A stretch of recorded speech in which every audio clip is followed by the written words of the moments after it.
We're going to start with the disciples of Śrīla Prabhupada.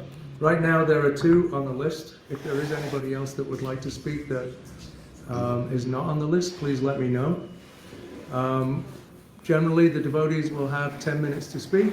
I'm going to put the timer on, so time is inescapable, and we're going to go by the timer. I'll give you a 2-minute warning, well, 2-minute reminder that it's almost up, just so that you can start wrapping up, and we'll begin with Rishabdev Prabhu.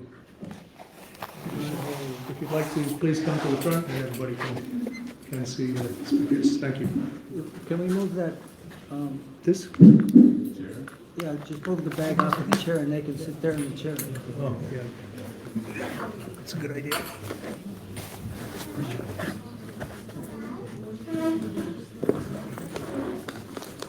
Take in the mic. Oh, okay.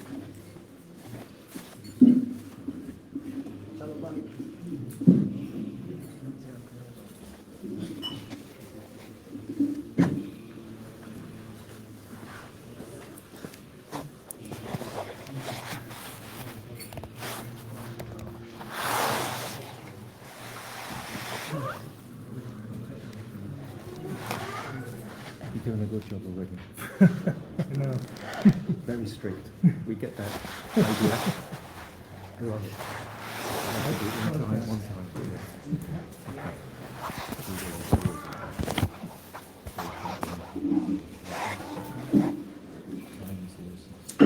Also, one reminder, if you're going to do a Śrīla Govinda Maharaj style Mangala Charana, just so you know, that will be your offering.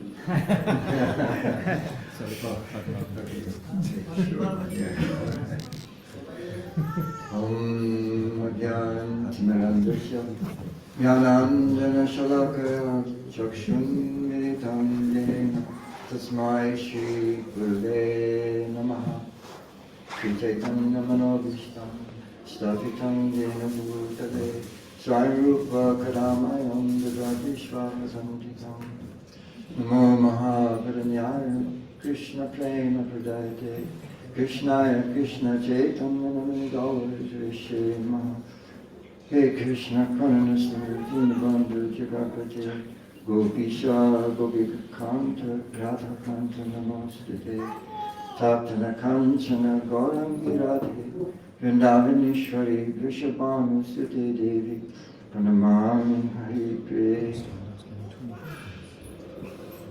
Vindai Tulasi Devai Priya Kesavashaja Krishna Bhakti Pade Devi Sattvatana Namo Vanchakalpatarubhyascha Vipasindavevvacha Patitanam Pavanibhyo Vaishnavebhyo Namo Namo.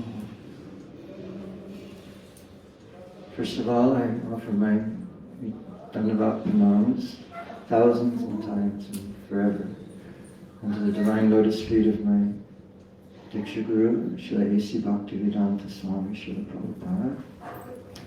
And likewise, I offer my same Dandavat Pranams thousands and times and forever to the divine lotus feet of my Shiksha Guru, Srila Bhaktivedanta Swami Maharaj. Srila Gurudeva. So, Sadhuj, I didn't have anything prepared, but since you introduced me, it came to mind a wonderful event that happened in your house, the end of Damas Terrace, a block away from the Western World headquarters of ISKCON. Srila Gurudeva was there for some time, for so many days. And a wonderful event occurred early in the morning, right at Mangala Arati time. That was being had there. Gurudeva went and observed a devotee that was performing their own puja for their deities. And he was very pleased.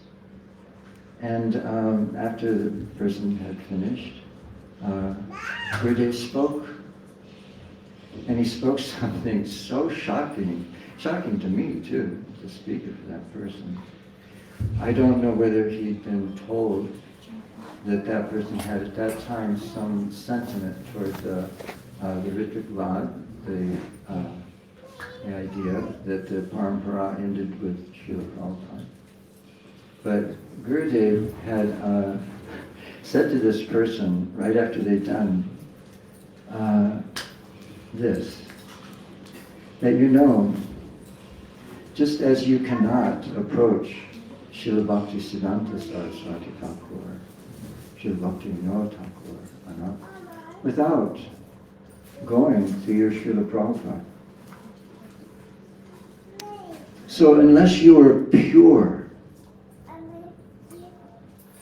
you must go through someone who is, to further develop your relationship with Srila Prabhupada. And I was myself astounded. And to say that to somebody who had the sentiment that Srila Prabhupada was all in all, this was a disciple of Srila Prabhupada, it was quite shocking. But yet, the truth of it, it resounded, it stayed, it echoed. I'm sure in that person's mind and in mine. I thought, there's a lot to think about there. What did that mean? We know that before any of us were born, we look around, before any of us were born, Srila Gurudev was serving Srila Prabhupada under the direction of his own spiritual master. He questioned him, why you're giving so much honor to this householder Baba? He invited him to sit on the asana with him first time he met Srila Prabhupada. And Srila Bhakti Pradhan Keshav Maharaj said, no, this is no ordinary asana. You should actually serve him and hear from him. And so Gurudev immediately began his service to Srila Prabhupada at that time. And what service he performed all the years after. He was the one that encouraged his sannyas to further his world preaching that his own guru had told him to engage in. He was the priest at that sannyas ceremony and actually made the danda, showed him how to wear a sannyas vesh, and very intimately involved. When he went to the West, he was the one that provided books, deities, musical instruments, Mathura Para. And when he returned for the first time, he was the one that greeted him alone at the airport and facilitated even his new disciple who took sannyas at that time. So his service didn't end there, of course. As we well know, even up to the final days, where Srila Prabhupada met with Gurudev and asked him not only to put his own body into internment, but asked him to please help his disciples to further guide him. Srila Gurudeva was reluctant at first, knowing what a request this was, to help an international mission. And Western disciples who Prabhupada himself told them quarreled like monkeys. But because Prabhupada implored him, he said, you are my Shiksha Guru, I'll do as your request to the best of my ability. If they come to me, I will help them. And Gurudev continued serving Srila Prabhupada in that way. And how else did he serve? He served by following him in all that he did. He went around the world constantly from 1996 up until the last, till 2010. He, like Srila Prabhupada, produced literatures which were the next generation of literatures that we had to understand. From the Goswamis, from the seventh Goswami, Srila Bhakti Vinod Thakur, the most important literatures that we had to have. He followed him in every way. And internally, we can only imagine, what his relationship was with Srila Prabhupada in the divine world. So, what is our position? We were all so new. And we were bereft of the association of Srila Prabhupada for 20 years before Srila Gurudeva came again. And we needed that guidance, as Prabhupada well knew. And it is only by knowing someone like Srila Gurudeva, who knew Prabhupada better than us, he was the best follower, that we could get closer to Prabhupada and understand who Prabhupada was. And so, on this Parents' Day here, I just want to reflect a little bit about what Srila Gurudeva's position actually was and how he helped all of us come to understand who Srila Prabhupada was. Thank you. Jai Krishna.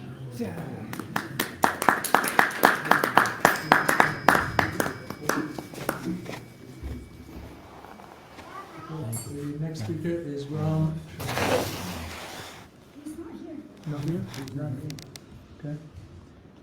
So Maharaj is reminding me that I'll mention the person who's going next and then the person after that, so you can please be ready at the 2-minute reminder towards the end of the talk. Okay, so are there any other Prabhupada disciples that would like to speak? Such a word. Later, Maharaj.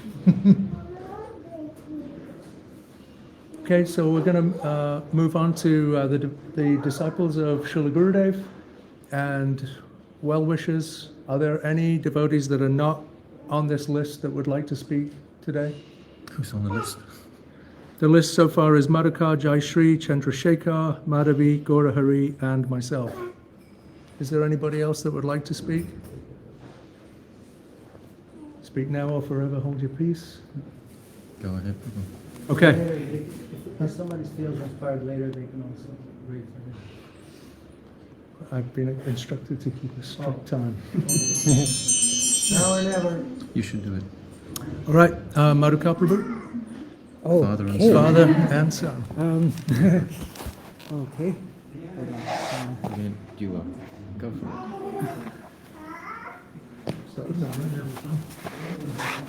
Huh?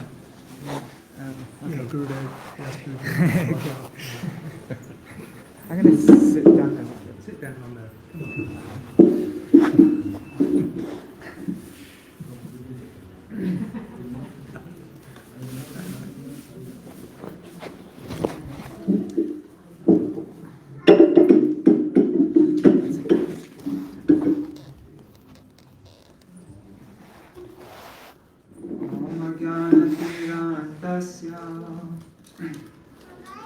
ज्ञानाञ्जना शलाकया चक्षुरुन्मिलितं येन तस्मै श्रीगुरुवे नमः।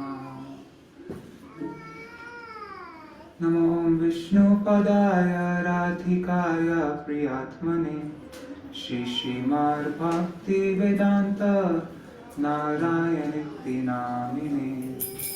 वंशकल्पतरुभ्यश्च कृपासिन्धुभ्य एव च पतितानां पावनेभ्यो वैष्णवेभ्यो नमो नमः। भज श्रीकृष्ण चैतन्य प्रभु नित्यानन्द श्री अद्वैत गदाधर शिवासरि गौरभक्तवृन्द। हरे कृष्णा कृष्णा कृष्णा हरे हरे, हरे Ram Ram Ram Hare Hare. So first of all, I offer my unlimited Dandavat Pranam onto the lotus feet of my Srila Gurudev and onto all of my Gurudev's god brothers, all of his disciples, all of his followers, and all the Vaishnavas present here, all the sannyasis and Vaishnavas, Vaishnavis, please accept my Dandavat Pranam. So I was actually going to try I was just going to see what other devotees would say and feel go off of that. And I don't actually have a topic, so I'll just see what happens. But yeah, Gurudeva. Okay. Well, okay. one kirtan that was very dear to Gurudeva is, I remember this is I heard this in a glorification by Amal Krishna Prabhu some years ago. But he was mentioning how this kirtan, Radha Kunda Tata Kunja Kutira Govardhana Parvata Yamuna Tira. That was a very special, like very dear kirtan to Gurudeva. He had devotees sing it all the time, have them explain it. And we can really see how Gurudeva very much embodied this song. So we in this song there's Radha Kunda Tata, Srila Bhaktivinoda Thakur is praying, Radha Kunda Tata, Kunja Kutira, Govardhana Parvata, Yamuna Tira. He's remembering all the different places in Braj Mandal and all the different elements of Braj Mandal. All the deers, the bees, the shankar, the full moon, all these different elements. And he says that all these elements are Yugala Vilase, Anukula Jani, Lila Vilasa, Uti Pakamani. All these ingredients, the dham, all these places, all these elements, they all facilitate, they are the pastimes of Radha and Krishna. And so at the end he says, E sabachodata kahi nahi jao. Giving all these up, I will never go to any other place. I cannot give these up. Because E sabachodata parana harao. If I were to give them up, that would mean I'd be giving up my very life. And so Srila Gurudeva, there's no way that he could ever leave Vrindavan. He could never leave Braj Dham. So then how is it that he was able to go to all these places all throughout the world? He had to bring Vrindavan with him. And he really felt that so strongly. Everybody who's been around Gurudeva, they'll say it, that when you're in Gurudeva's presence, you are no longer in whatever country you happen to be. You're no longer in America or Europe or this country, that country. You really felt like you were in Vrindavan. There's a saying, I think it's a saying in Hindi, that you can take the tiger out of the jungle, but you can't take the jungle out of the tiger. And Gurudeva was really like that. And so we even see in Badger, to this day, when you go to Badger, it doesn't feel like Badger. Actually, he actually made it New Braj. Like you really feel it. It feels like a holy place, and that's only Gurudeva's potency. And so that is what pure devotees do. What is that verse? What is that verse? Tirthi Kurbanti Tirthani. Wherever they go, they turn that into a holy place. And Gurudeva, so that was Gurudeva's. His absorption was so intense that and also because he had a personal relationship with these personalities, normally when we hear about the pastimes, oh, it's nice, like we're hearing like nice historical thing or whatever, but with Gurudeva, you felt some kind of connection with it. Like it wasn't just Srila Bhaktivinoda Thakur or Narottam Das Thakur or all the associates of Mahaprabhu or the residents of Vrindavan. They were no longer just characters in a story, but they were actually somebody that you had a chance of having some connection to, some access to, because Gurudeva, sorry, I don't know where I'm going with this, but sorry, yeah, but yeah, that was the power of Gurudeva's Harikatha, his presence, and he made everything so clear.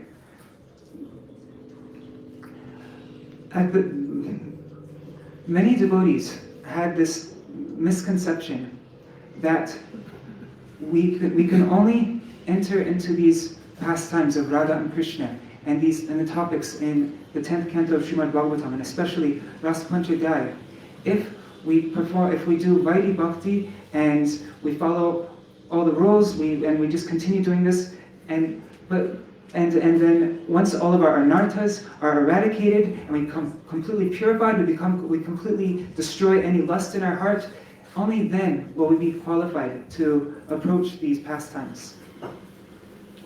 And so then you see so many devotees who are chanting for 30 years even, or like and doing the sadhana every day, but not actually having any, like not even trying to approach the very purpose why Mahaprabhu came to this world. Why Rupa Goswami? What did Rupa Goswami? What was he giving? Devotees wouldn't even think about that. It wasn't like, oh no, I'm not qualified for that. I'll never be, like, I'll just continue doing this and maybe one day. And so Gurudeva, even though he was criticized by so many people in such an heavy way, by so many, he didn't care what anybody said. He was definitely the opposite of a people pleaser, and he strongly established this point that this disease in the heart, this hrid rog, is destroyed by, what's that verse? Vikriditam vrajabadu idam cha Vishnu. Yes, Anushnaya Atavarnayatva. So this verse, that we must continuously, not should we never even approach it, but we must continuously, with faith, we must hear these pastimes, especially the Ras Lila pastime, from the mouths of pure devotee. And this is the only way we'll be able to destroy the anarthas in our heart. We'll destroy this lust, this disease of the heart, and we'll be able to be on we can traverse the path towards Raganuga Bhakti. Of course, Raganuga Bhajan, this is a very high thing that's only performed after the stage of Ashakti. I think that's when it begins even. But if we don't have that aspiration, and if we never hear these pastimes from a realized personality like Srila Gurudeva, then there's no chance ever. Like we can go on for lifetime after lifetime of performing Vaidhi Bhakti, and we'll never be able to come to the path of Raganuga. And so I think this was one of the main Srila Gurudeva's main contribution to our Gaudiya Saraswat line was establishing this fact in such a strong way, and so this is an invaluable gift, and we're so fortunate to have had any contact with this personality. And his emphasis on the teachings of Rupa Goswami and Raghunath Das Goswami especially, how we can become a Rupanuga. This offering is very inadequate. But I'm just begging that I can actually, because really it's not possible to understand the glories of Srila Gurudev just by speaking some things or reading some things. But the only time when we'll actually be able to realize his glories is if we can actually try to really hear and follow what he's speaking. And so until I do that, anything that I say about Gurudeva will just be lip deep. There'll be nothing really much in it. And so I'm praying that I can always, for the rest of my life, I can serve Srila Gurudev under the guidance of all of his so many followers and disciples, that I may develop a service mood towards these devotees, and that I can follow Gurudev's teachings more and more. And I end here. Vanchakalpatarubhyascha kripa sindhubhyeva cha pitama pavanabhyo vaishnavabhyo namo.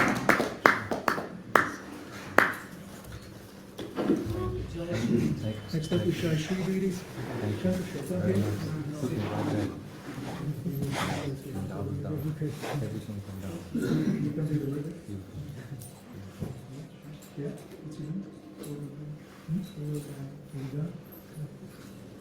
Śrīla.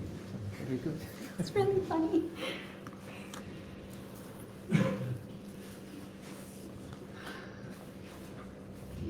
Namo Vishnupadaya Radhikaya Priyatmane Shri Sriman Bhaktivedanta Narayana Mukam Karati Vacharam Angam Karate Kriya Yatkripatam Bhangande Shri Guru Devanim. So, on this most auspicious day, I have written a little Pushpanjali for Gurudev.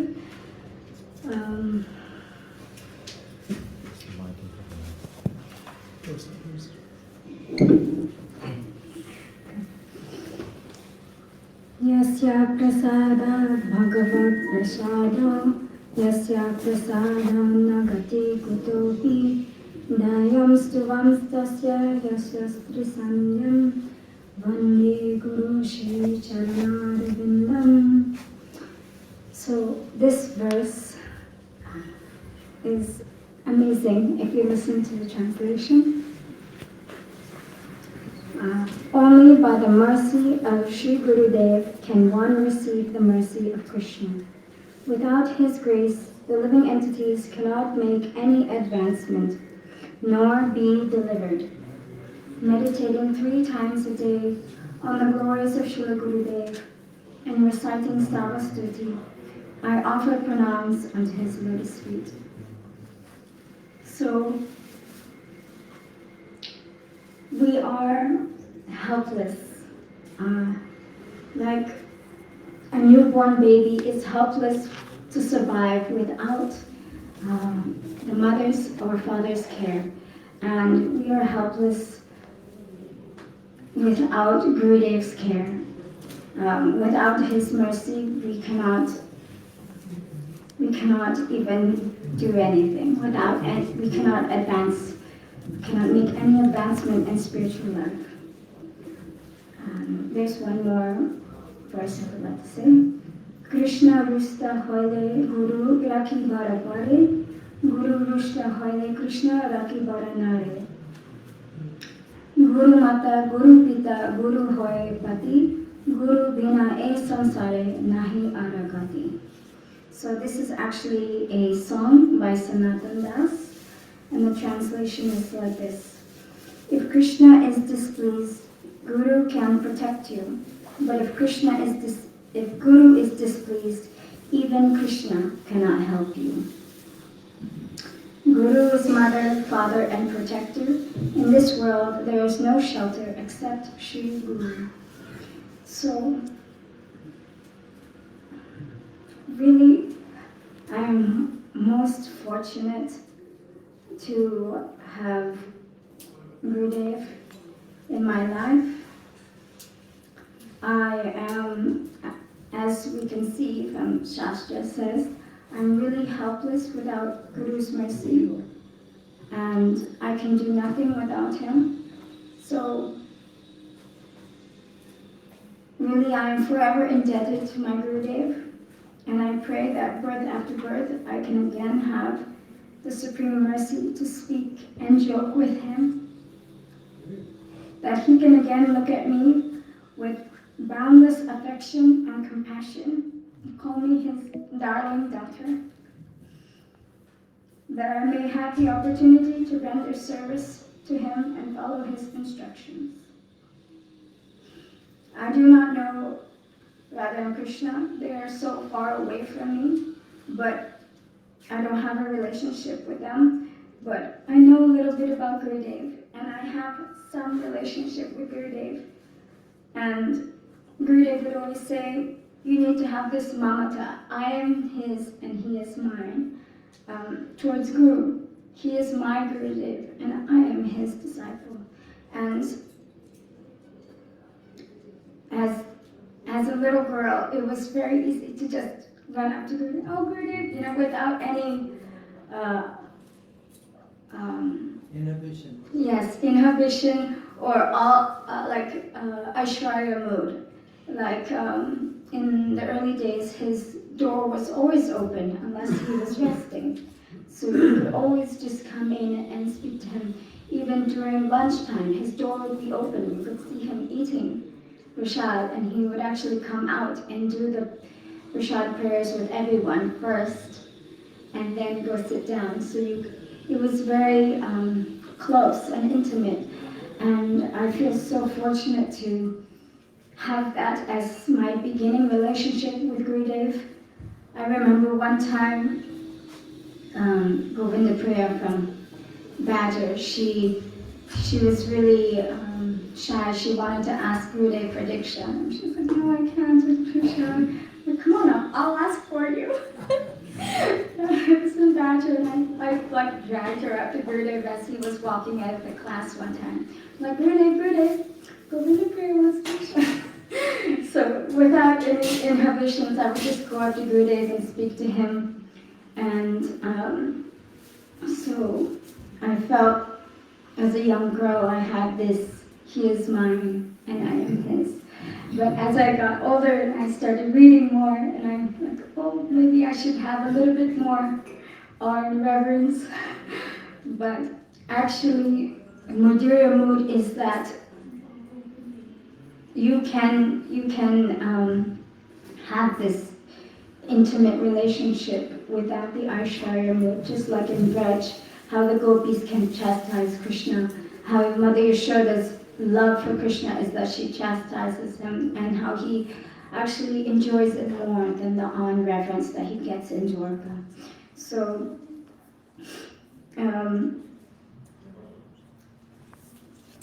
also Gurudeva would say, when you have this relationship, it's actually all about relationship when you go to Goloka Vrindavan in Vraj. And actually without this relationship, then you cannot even get close to Srimati Radhika or close to Krishna. And that it's your connection with Gurudev that will make this happen. And so, just like the Guru Parampara is that Gurudev will offer you to his Gurudev, and he will offer you to his Gurudev, and so on until it goes all the way up to Lalita Saki, and then she will write your name in the book and whisper in Srimati Radhika's ear, yes, this one. And that is only possible with your relationship with Gurudev. And so I am so fortunate to have such a magnanimous, sweet Gurudev who will take care of me. And all I have to do is just completely surrender with full faith, with my whole heart and mind and body. And I pray that I can really start to surrender and be a real follower and disciple of my Guruji. Jai Shri.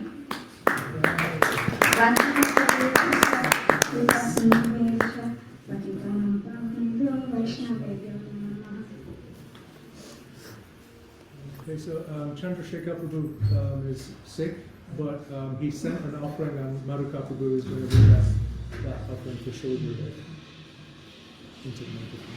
Yes.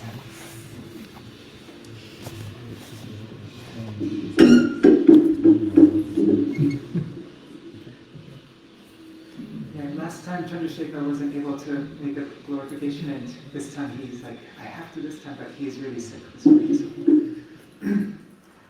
Alright. Om Agyanat Virandasya Dhyananjana Shalakaya Chakshurum Militam Yena Tasmai Shri Guruve Namaha.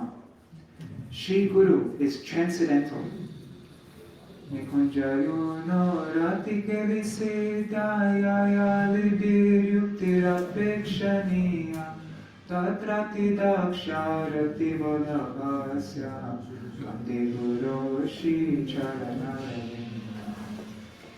Shri Guru exists in a transcendental plane beyond the fivefold sensory dimensions of Prapancha, the 5 elements of this material world.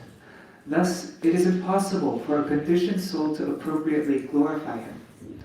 The Jabir says, words return defeated when trying to approach the transcendental Brahman.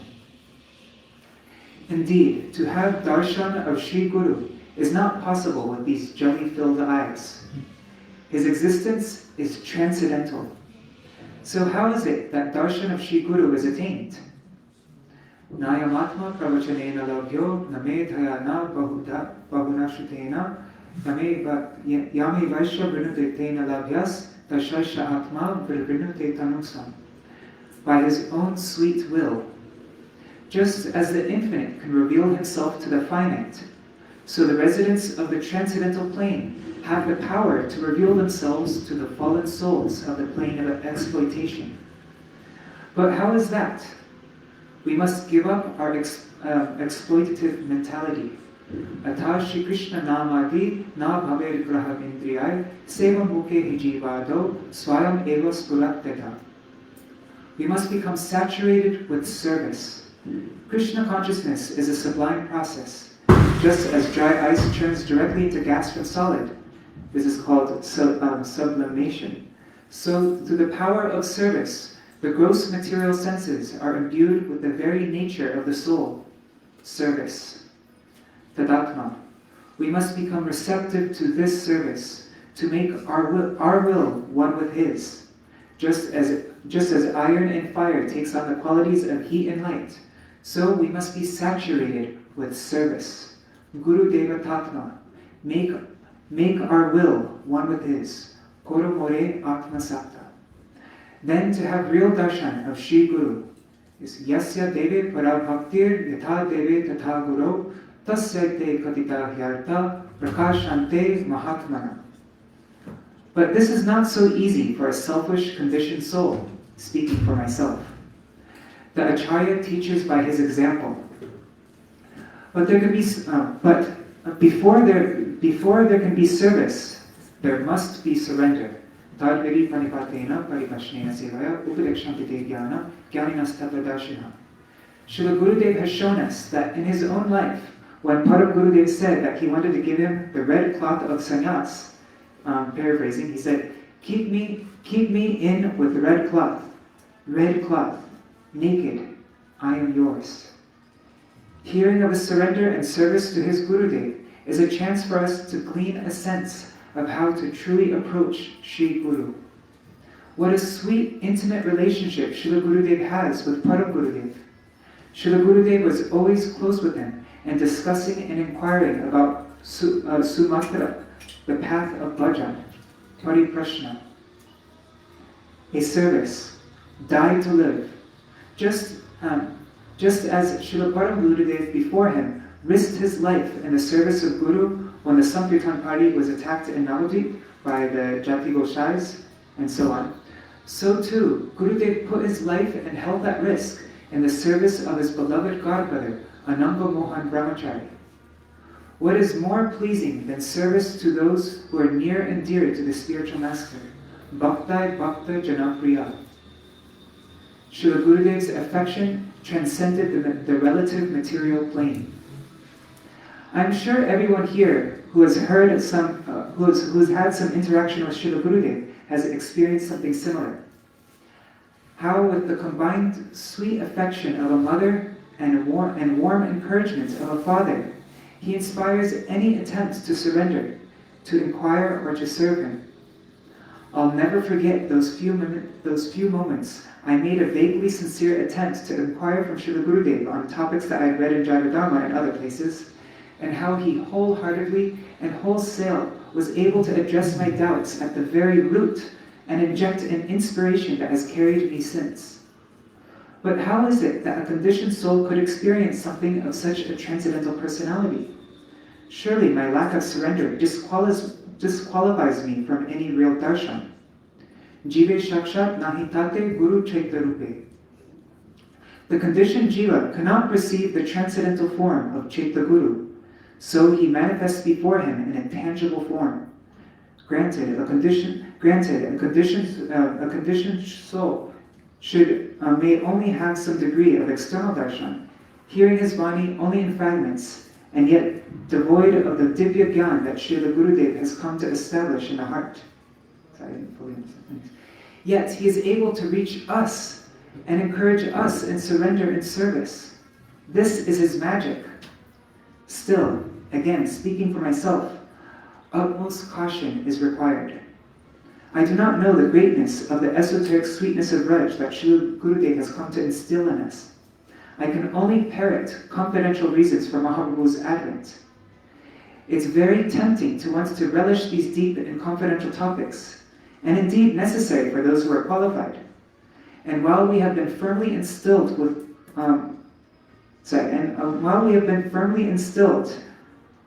the goal, we mustn't forget not to jump to the top of the tree.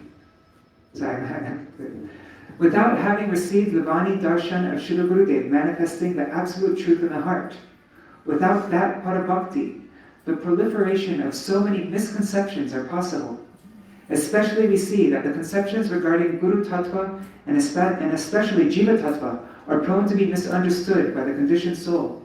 So how can I advance? Fortunately, Srila Gurudev has given the medicine. We're at that end now. Gurudev has given the medicine. Trinarapi sunichena, tororapi suhishnuna, amanina manadena, kirtaniya sadahari.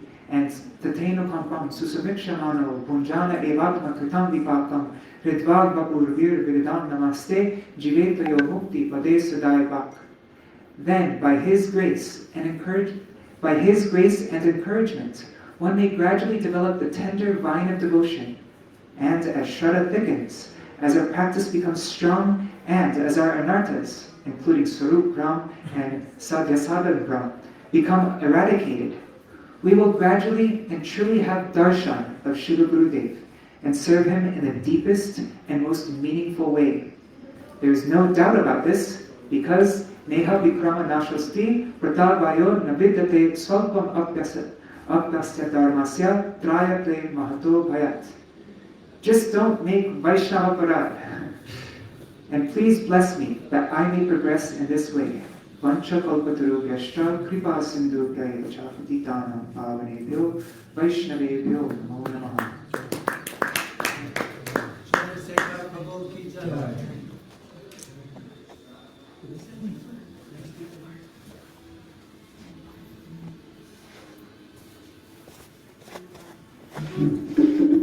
So the next speaker after Urga Prabhu is Madhavi. Hare Krishna. Om Jnanamidandasya Gananjanashalakaya Chakshu Unnadikam Yena Tasmai Shri Gurave Namaha. Gurave Gaurachandraya Radhikaya Tadalaya Krishnaya Krishna Bhaktaya Tad Bhaktaya Namo Namaha. Hare Krishna. I'd really like to, similar to Chandrasekhar, present nice Shastric quotes glorifying a spiritual master, but I'm not prepared for this. So with your permission, I would just like to speak on the impact that Gurudev had and how he kind of captured my heart. And maybe that can also inspire some of you who have also had this experience. I'm not a disciple of Srila Gurudev. Actually, he left our physical association before I even met the devotees. But I've connected with Gurudev through all of you. Many of you in a more personal way. And so I'm very grateful for that, all of your association. My first interaction with Srila Gurudev was somehow, by some circumstance, I picked up one book, I believe The Hidden Path of Devotion.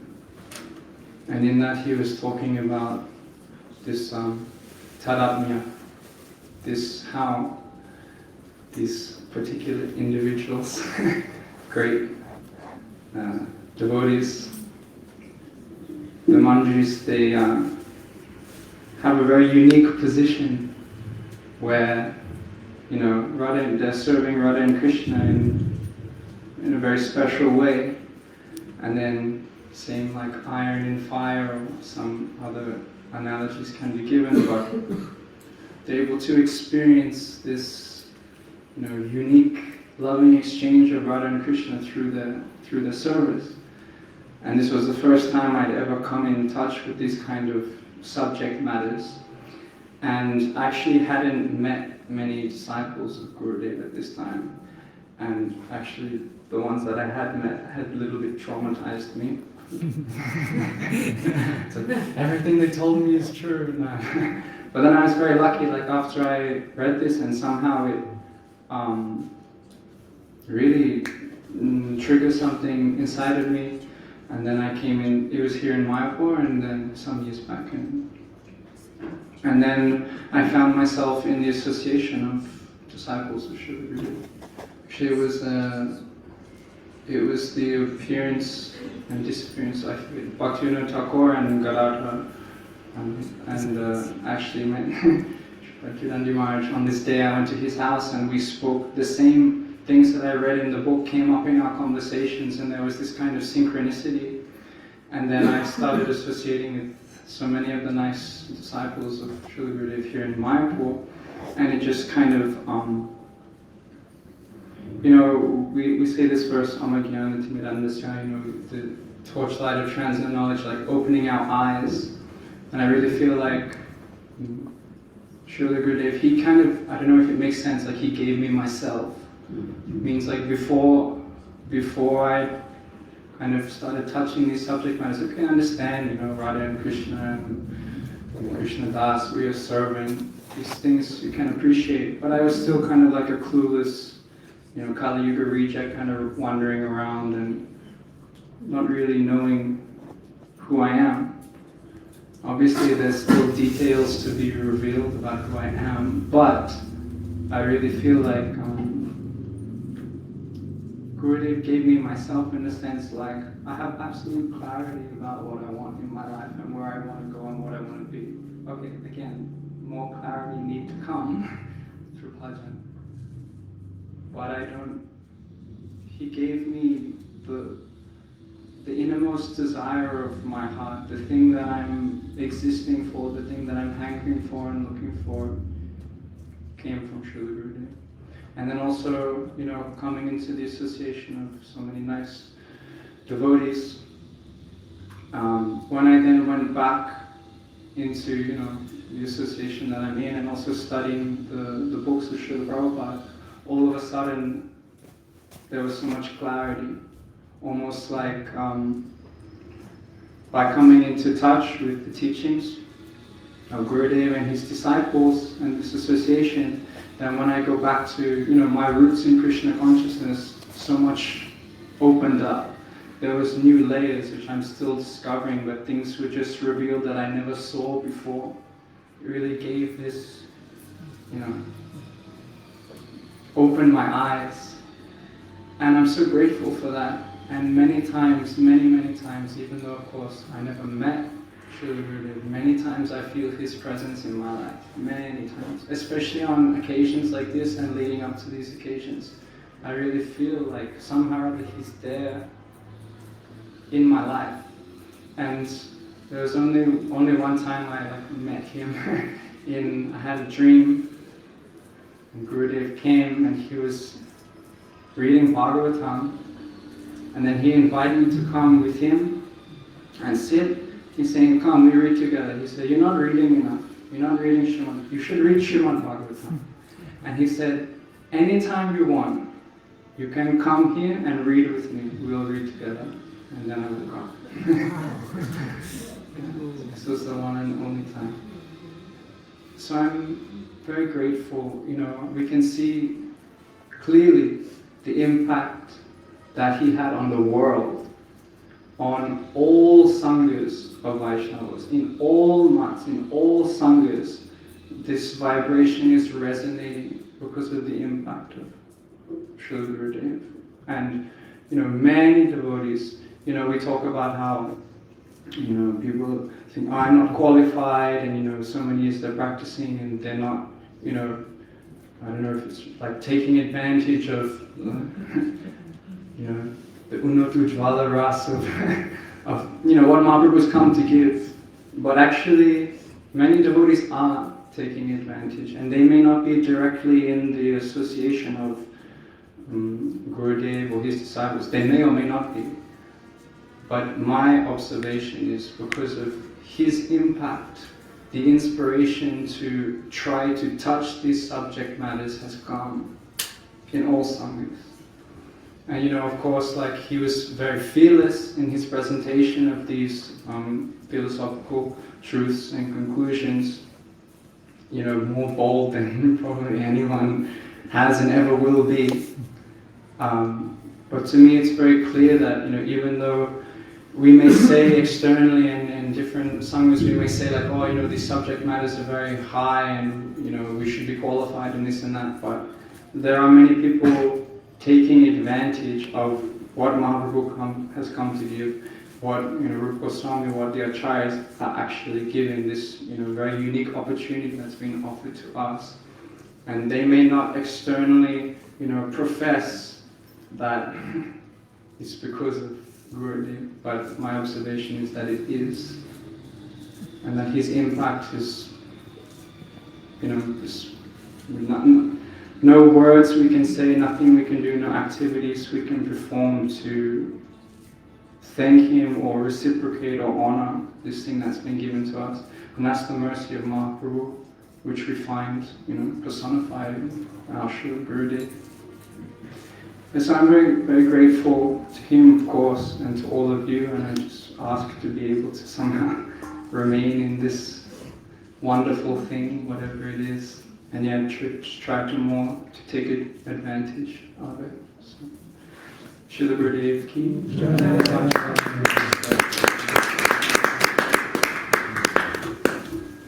Before the next speaker, again, I would just like to ask, are there any ladies that would like to speak?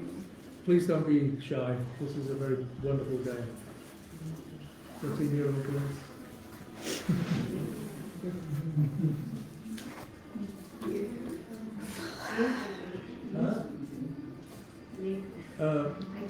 He wants to know who wants to speak. I need to know. No. Would you like to speak, Edie, please? Not now, but before then. Okay.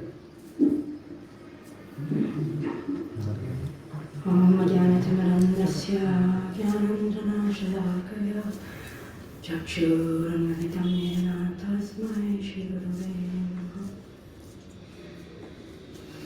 Vanchakalpatarubhyascha Kripa Sindhu Cha Patitanam Bhavanebhyo Vaishnavebhyo Namo. First of all, I offer my Dandavat pranams again and again and again and again onto the lotus feet of my divine Śrīla Gurudeva, Śrīla Bhaktivedanta Narayana Swami Maharaj, and our whole Guru Varga. I offer my obeisances to all the assembled devotees here, most prominently and first to all of my seniors, all the sannyasigan. Okay, so I feel a little scattered and nervous, but I'm going to try to do my best here. I really wanted to get out of speaking today, but Gurudeva really liked us to push ourselves and get purified by the process of trying to somehow glorify Śrīla Gurudeva. So I'll attempt. Most of the time, I was lucky enough to have met Gurudeva when I was a teenager, so I have a good amount of stories. But there's always this debate, like if you're just telling stories, and it's true, it brings up lots of sentimental feelings. But Śrīla Gurudeva really wanted us to also understand the tattva. So I'm gonna do my best here, but it feels scattered. There are some points that I want to make, and I want to connect them because I think that, for me at least, it can't be one or the other, because my access to the tattva is through Śrīla Gurudeva, and that's because he somehow appeared magically in my life, and I got to meet him as a teenager and come to him when I was worried and scared and not sure what to do, and through that relationship I have any desire to be, understanding our philosophy. So on Wednesday, we went to Srila Chirvagram Maharaj's Samadhi Mandir, and he's such a dear, most bosom Shiksha Guru and friend to our Śrīla Gurudev. And I somehow, as I was thinking through what I wanted to say, I thought to this class, why we do not like to love Krishna. And Srila Chirvagram Maharaj says, we want to do what pleases us most. The liking for that activity is called ruchi. Why we do not like to love Krishna? Why do we not like to serve him? This is the point of our discussion today. We like that which gives us pleasure through our senses. But Krishna is such that he cannot be known by our senses.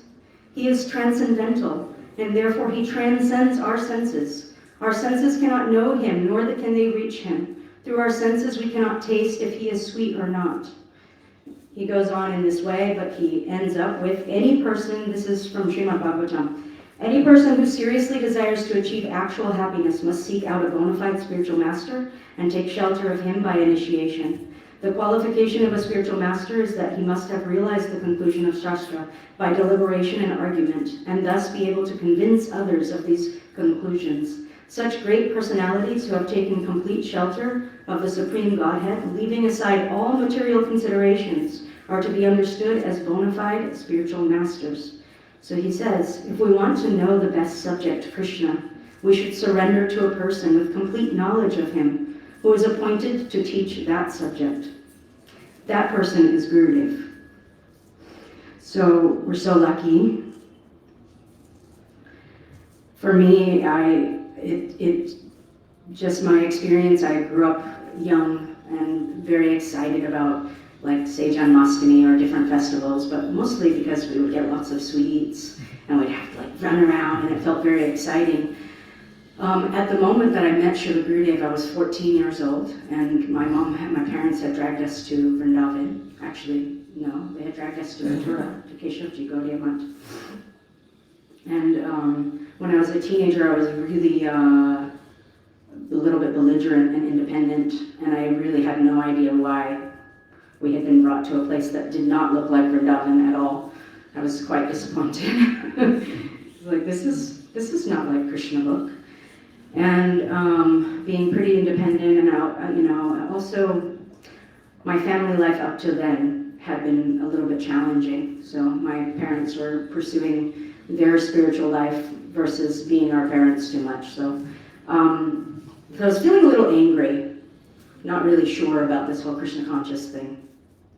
You know, I wasn't like as inspired about Janmashtami and everything else. And then also quickly, please, I hope this offends nobody, but I quickly learned that like these beautiful Vaishnavas that we saw, their personalities were not perfect either. Like, you know, because I would learn through different interactions that despite them looking so angelic and beautiful, they had some things, some work to do as well. So I started becoming more and more disillusioned. Like, what is this? And then I remember very clearly having this thought, like, I heard that, oh, when we go back to Godhead, we don't like go with our family. And for some, you know, I was like attached to my family. So I was like, what? We don't get to go with our family? I became like really disappointed about this whole thing, you know? Anyway. At that moment, this was all actually happening when we were in the Mat. When we first got to the Mat, I spent like 2 weeks. I saw Gurudeva a little bit, but I was really like a teenager. I was like, I'm determined to be unhappy. I can't stand it here. I don't know why I was brought here. This is really terrible. So I just tried to stay in my room. But Gurudeva was just at that time in Keshavji Gaudiya Math. He stayed on the middle floor. So we actually we lived in the Mat for a while. We lived in the Mat, and we were in a room like above the floor, where his room ended up being. We were above him. Anyhow, and every day he would come out and he would sit outside of his room at that time, and he would do a lot of editing. So lots of times in those days, there wasn't anybody around. So he would just sit there. Brahmacharis, everybody would be running through the Mat doing their own thing, and Gurudeva would be sitting there taking in the sun outside of his room and doing editing. Sometimes he would have something under his arm like this and sit there. And I felt intrigued to watch him. So I would like, you know, just sit a little distance and watch Srila Gurudeva. Anyhow, slowly, I became like coming closer and closer. And this was leading up right before Kartik. So anyhow, I can't remember quite how it happened, but... Do you remember around what year this was? Like what time? It was in 94. 94. Yeah. Yeah, my sister, I'm the eldest of 3 sisters, but our youngest sister, she got to go and meet Gurudeva in 91. She was just a little baby, so she sat on Gurudev's lap. He fed her sweets, and our family was quite lucky that we got to be there. In those early days, there was actually any time. I made up the excuse that it was in the early days, that because we got to see him more, but I saw that if people wanted to go and see Gurudeva always gave space for people to come see him. So anyhow, we were lucky in that way. I felt lucky that we got to see him in those early days. There was less people to fight for Gurudeva's door. Anyhow, what am I trying to say? Srila Gurudeva is... You were coming closer and closer. Yeah, I think I just kind of wandered there. But somehow Gurudeva stole my heart, and he did so many wonderful things. When he gave me initiation, I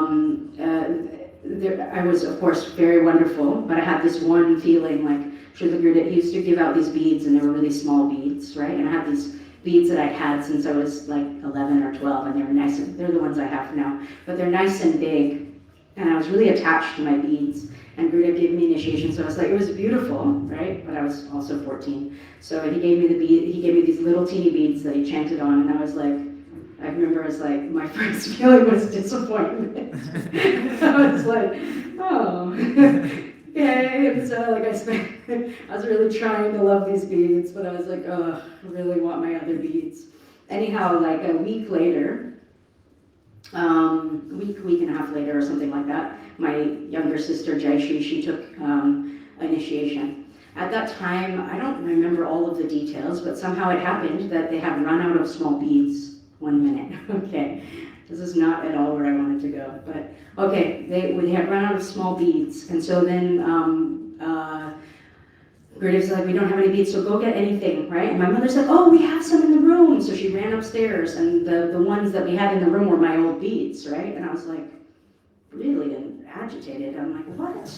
Anyway, so she brought them and she gave them to Gurudev. I'm just sitting there like, trying not to be too sullen.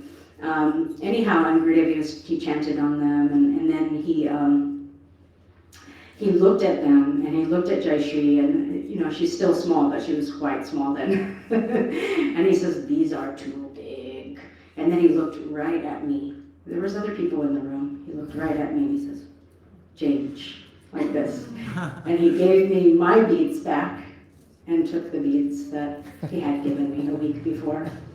So Gurudev was very merciful. Where I wanted to go, and it sounds like I can't really go there, but okay. Krishna Bhakte, Krishna Guna, Sakali Sanchare, Madhya-lila, 2275. All the transcendental qualities of Krishna are transmitted to his devotee. We are so fortunate because we were able to meet and be with Srila Gurudev in person, and even people who didn't get to see him in person, getting to hear and see him through his videos and his katha or through his devotees. We got to have a real experience that is like Krishna's qualities, really, because I've never experienced anything like Srila Gurudev. And now when I hear and learn about other great Vaishnavas, I see those same qualities, and I think, oh, this is the same thing, and this is our Guru Parampara, so how incredibly lucky we are. And I pray that to Srila Gurudev, especially on this day, because he is extra merciful, that somehow I can really not just have sentimental feelings, because I got to be with him as a teenager, and he was so sweet and fatherly, but that I can really, really have his words come into my ear and into my heart, and that they become one with my heart. Please, Srila Gurudev. Jai.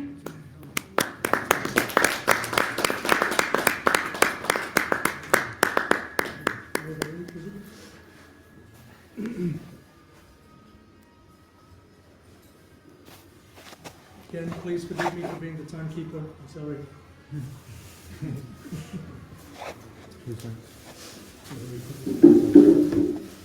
Next up is Krishna Prabhu.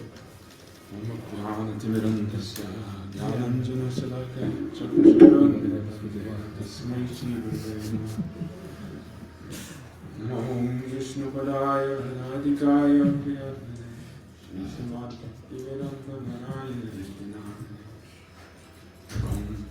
Shri Krishna Lila Kantane Sadaksham Adharya Madhaya Ishtriyuka Varam Padenyam Purusham Mahantam Narayanam Shirashanam Mukam Karoti Vachanam Vandam Gayate Hiram Yakripatam Maham Vande Paramanam Madhavam Yakripatam Maham Vande Shri Gurum Dinatanam Shri Krishna Chaitanya Prabhu Nityananda Shri Advaita Gadadhar Shivasadi Gaura Bhaktivinoda Hare Krishna Krishna Krishna Hare Hare Hare Rama Rama Rama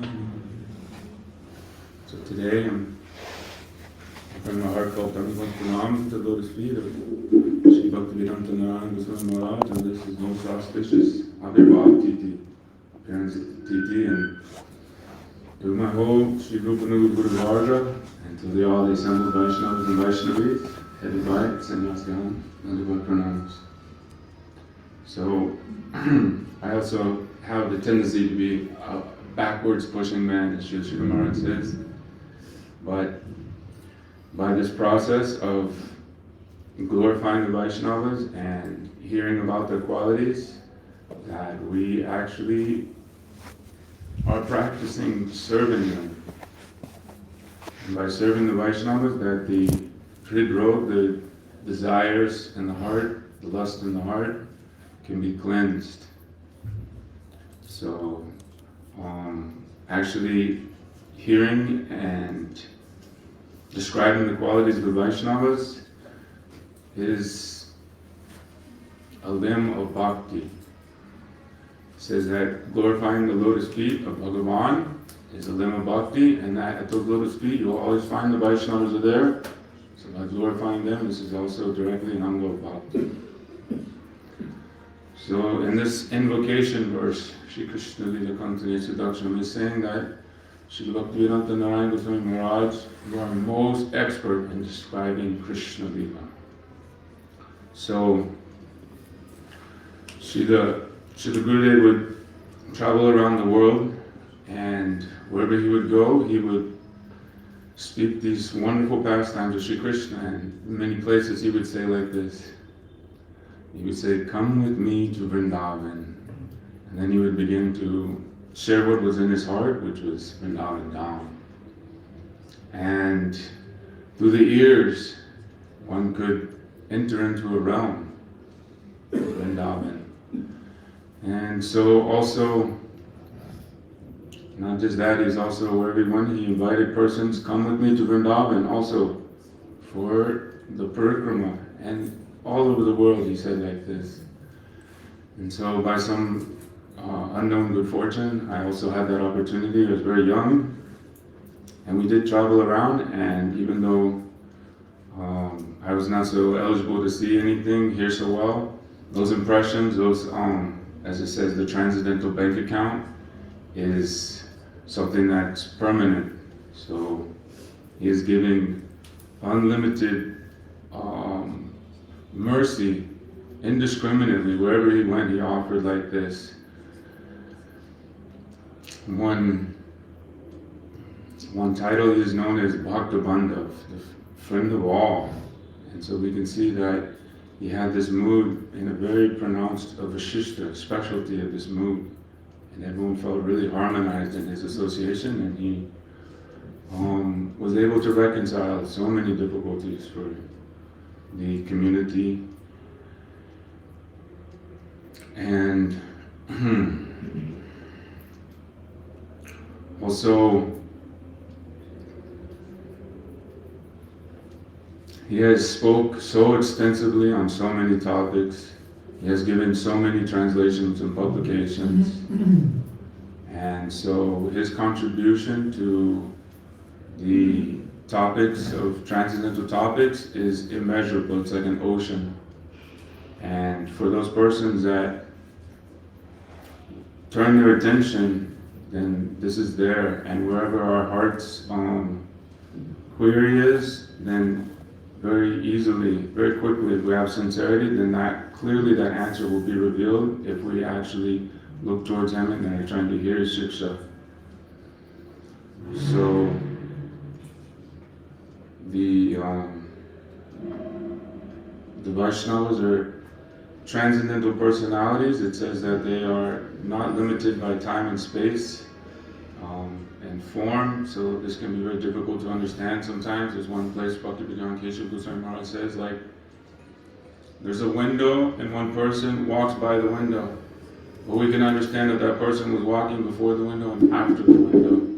And so even though we can see them briefly, we can understand that that transcendental personality is existing before and after this form. So the limitation is in our own endeavor, in our own sincerity of how much we can connect, even just now, and these the opportunity is there. I was hearing one commentary. Shri Gurudeva is speaking in Bhakti Rasayan. He is giving this, the word was Smara Rujas. He says that to perform real bhajan, intense desire to serve Lord Krishna, it really must be there. Intense desire. So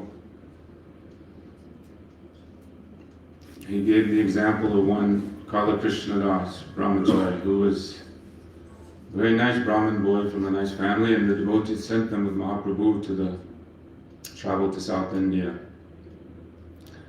And somehow, even though he was directly in Bhagavan's association, he became attracted to material energy, to Maya, some gypsies. They lured him in. So Srila Gurudeva said, how can this happen? It's because this attachment, this attraction to Maya is something that is why we are here in the first place. We have this deep attraction to Maya. So to become free from this is very difficult. He says that what is required is our own endeavor is required, but this is not by our own endeavor we cannot. That actually what is required is the mercy of the Vaishnavas. So both are required. The mercy of the Vaishnavas in our own endeavor, and by this process that we can actually overcome this attraction to Maya and develop Vairagya. Virula Vairagya is not just detachment, but also means attraction to that transcendental reality. So by this mercy of the Vaishnavas, we can actually develop some taste and attraction towards the transcendental reality. So today I'm very much praying that even though I am completely full of the desire, the attraction towards the material energy, that by His mercy He can give me some strength to have the endeavor, and He can also give me some purification so that I can actually develop some taste. And so I'm praying very much for His mercy today, and that He shares His mercy on all these simple devotees and gives us some blessings so that we can progress in our endeavors.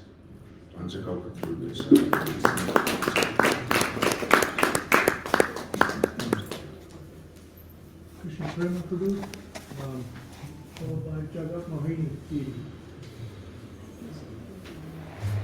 Sannyasis for last. Sannyasis for last.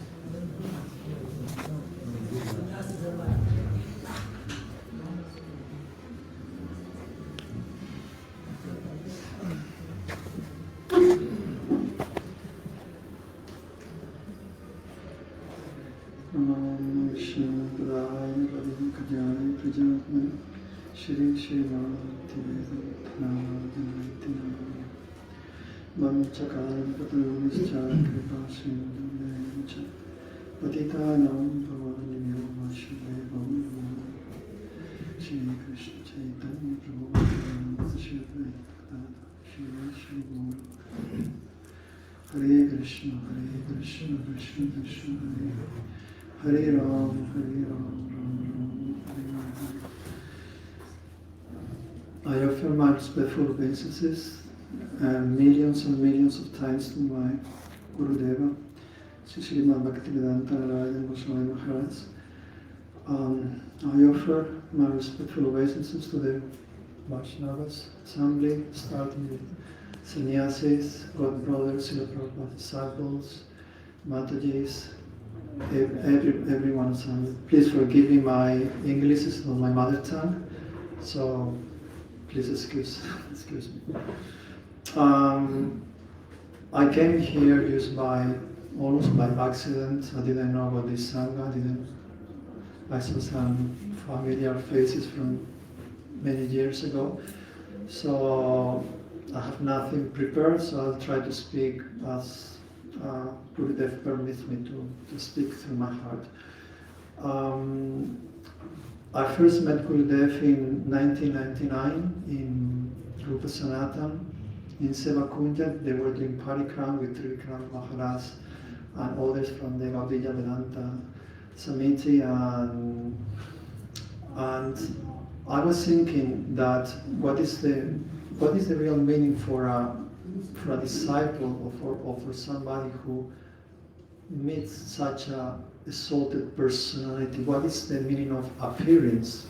Is the appearance when he's born by his physical appearance, or is it something else? And I was thinking that the appearance day of Srila Gurudeva is when we first met him, is when we first are in touch with him. That's the appearance day of Srila Gurudeva.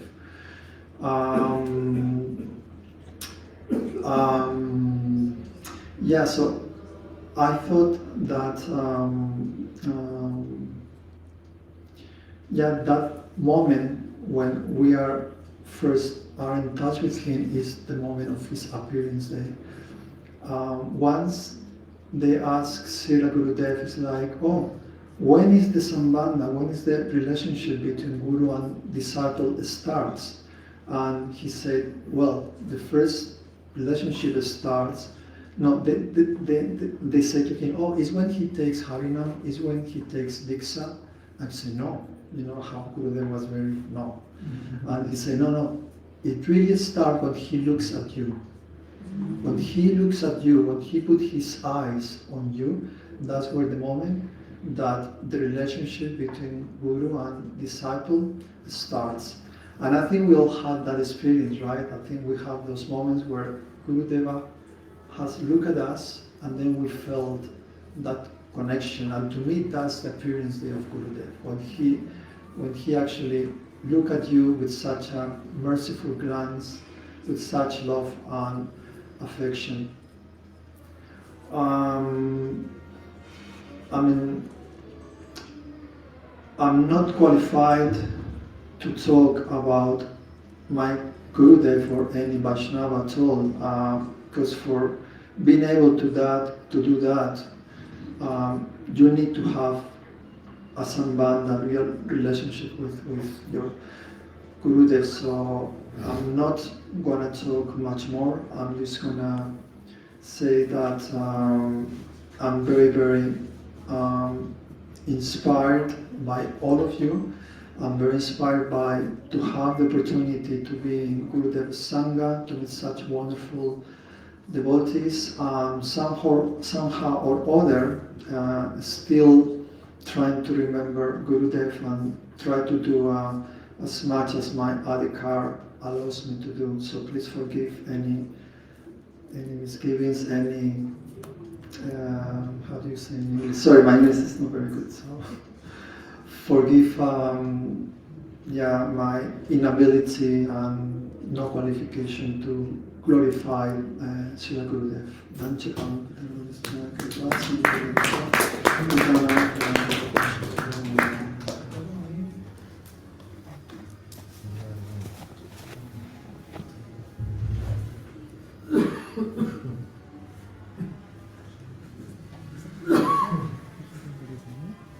Yes. Lives in Spain. Yeah.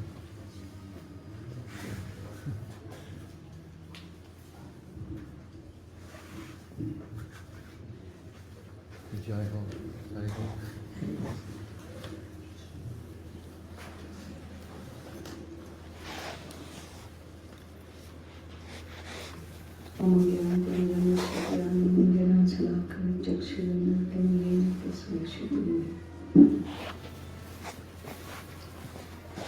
So I offer my obeisances to my Gurudevas and Param Gurudevas and all the Vaishnavas and Vaishnavis, pleasantly all the sannyasis. Namo Vishnu Padaya Krishna Prasthaya Bhutale Srimati Gauravadini Swami Nityanami. Namo Vishnu Padaya Radhikaya Priyatmani Shishimati Bhakti Vedanta Narayana Swami Nityanami. Namo Vishnu Padaya Krishna Prasthaya Bhutale Srimati Bhakti Vidyan Bhakti Swami Nityanami. So these days our memory is the phone and I forgot my phone. Anyway, I got so much inspiration about seeing all the Vaishnavas and Vaishnavas here. It's just like the crème à la crème of Guru Parampara, you know. So grateful that I came to this Parampara, Gaudiya Vaishnava Parampara. And the cream of all the creams, you know, is there. And when I will just start from the beginning. When I wanted to see what is in Krishna consciousness, then I wrote in the temple. I was in some other country. I wrote the temple that I was in 1981, and they wrote me back that I could come and see it because I didn't know. I was born in a Hindu family. My father was always vegetarian and Vaishnava, but he never taught us. But when I found Srila Prabhupada's book, then I thought, oh, he's my spiritual master. And then I prayed to him, and then finally I came in the Netherlands in the temple. And but no, before that, when I heard that from my father that Srila Prabhupada left the planet, then I was crying. I was thinking, my God, what will now? Then I got some inspiration in my heart that someone for voice telling me, no, he has left someone. But then when I came to ISKCON, then I had also some Guru there, but then he left in 86.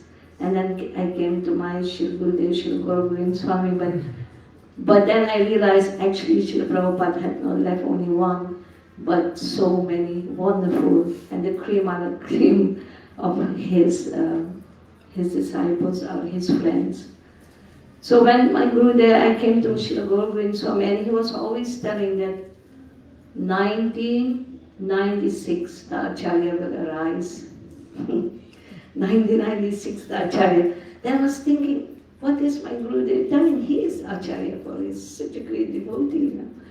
And because we were so impressed, because in ISKCON we didn't see, because Prabhupada had just left in 1977. And I was thinking, but my Guru there is such a wonderful Vaishnava, such a pure devotee, because if you go into the pastimes of my Guru there, then you will see, I will not go so far, but you will see that how much pure devotee he was, a Rasika Vaishnava. And then I was thinking, oh, why? But when he left in 1996, but already from the beginning, because many of my godbrothers were coming in Singapore, and they were meeting Srila Gurudev's disciples and bringing the books, so I was reading the books of Srila Gurudeva, and then I asked my Gurudeva, can I read it? He said, yes, but you cannot go there, because he was there, you know. And also, of course, because ISKCON was hammering on his head that, you know, your disciples and you know, because there's so much in the box, you know, they are not, you know, only society conscious, but not Vaishnava consciousness. So, anyway, so then I realized that, so he told me not to go there. But anyway, I was reading and I was so attracted. You know, the Venugid and so many others beyond Vaikuntha, all these books we was reading. I was so attracted to it. And then when my Gurudeva left, then I found, Raghava Pandit, my godbrother, I was crying. And then he said, oh, don't worry, there's also somebody like that, okay. And then he said, he was in Vrindavan, he said, you come and we'll meet him. So I took when my Gurudeva left, after 2-3 days, I took the airplane from Bhubaneswar to Delhi, 12 at 9 o'clock. I arrived on the airport, and I took a bus. I didn't know how to go. I took the bus to Mathura. And there the whole night I was just, mosquitoes were biting me, and I was just waiting when some rickshaw will come in, and then I will, go to Srila Gurudeva. But I didn't know that, because he said come to Vrindavan, so I thought Gurudeva was in Vrindavan, so I went to Vrindavan, but then later I heard he was in Mathura. Anyway, when I met Gurudeva, then many of my godbrothers were there, and Gurudeva was sitting and speaking, but when I came there and I started to cry. Gurudeva, he said, Maharaj, what will happen? My Gurudeva has left, but there's so many anarthas who will, you know, I don't know how to go further. Then he said, don't worry. And he gave all attention to me. There was so much, you know, my heart, so personal he was with everybody. It really grabbed my heart that, oh, he's giving me so time. I'm so insignificant. He's giving me so much time.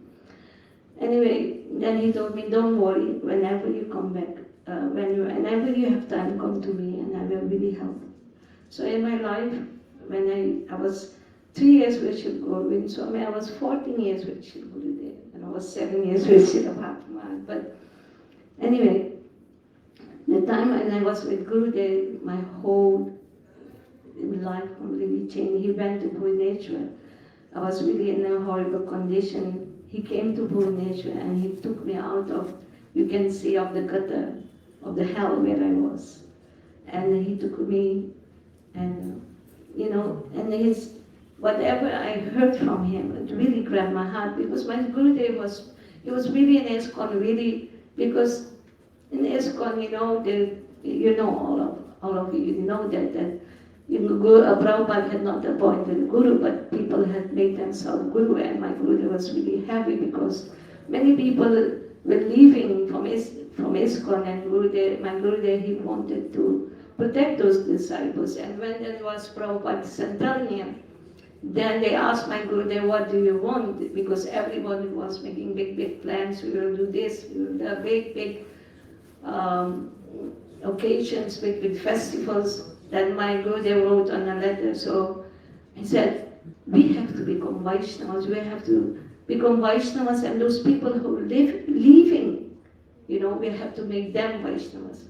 But anyway, they took the letter and put it in the garbage. Nobody, because that's why my Gurudev was really happy about Guru Tattva. So when I heard Gurudev, and when, the saying that Guru is the backbone of bhakti. Without Guru, Nishtha, you cannot, And I thought, oh, it's so much similarity, because many ISKCON devotees were saying, oh, don't go there, don't go, But anyway, so much similarity, because they have, and that's why my Gurudev was connected with Srila Gurudev, because that's why he could say that, oh, Acharya will arise, and Acharya rose, You can see how good devotees they are, There's no enviousness, there, no isha, nothing. So, yes, Gurudev, whenever, I was always behind, and many times Gurudev, because I will tell you my little bit relationship with Guru. Whenever I was sitting always behind and listening to Gurudev, but one day he said, Bidya, he would call me Bidya, means daughter. He said, you should come and sit in front, then I can see you. Because, like one devotee said, because they can implant,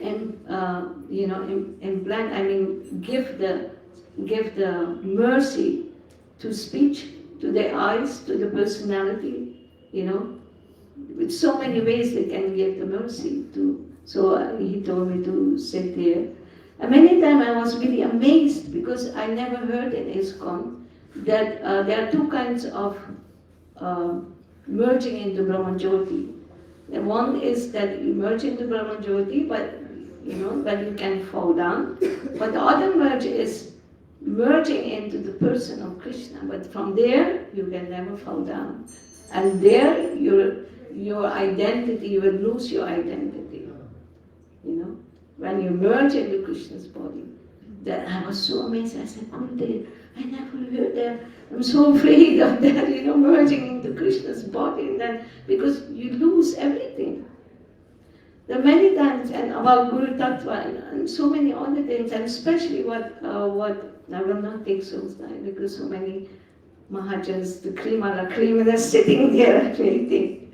But the one who really touched my heart, that what is the goal of our worship? Our goal of worship is not only Krishna, but Radha and Krishna, and bending towards Radha. So that was really fixing my goal, and because, why? Because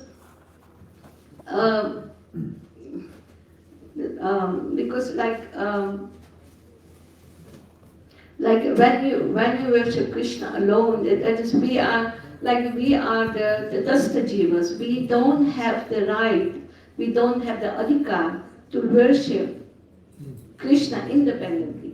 Just like Lalita, Vishakha, and Radha, and all the gopis, we don't have that because we are the Dastajiva. They can serve Radha, Krishna independently, but we don't have. So we are always, just like we are here under the guidance of our great spiritual masters of Gaudiya Vaishnava life. Then, It's time. what's time? Okay, I finished it, yeah. And so what then they have, so we are always under the guidance and sorry? Oh, you? Anyway, you can speak further about this. Haribo! Jai Shri Gurudev ki Jai! Jai, all the Vaishnavas ki. Yeah, you can speak. Are there any other devotees that would like to speak?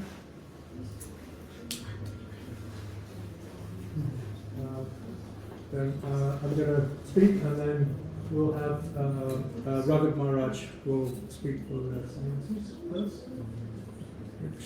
Put time on for me? Yeah.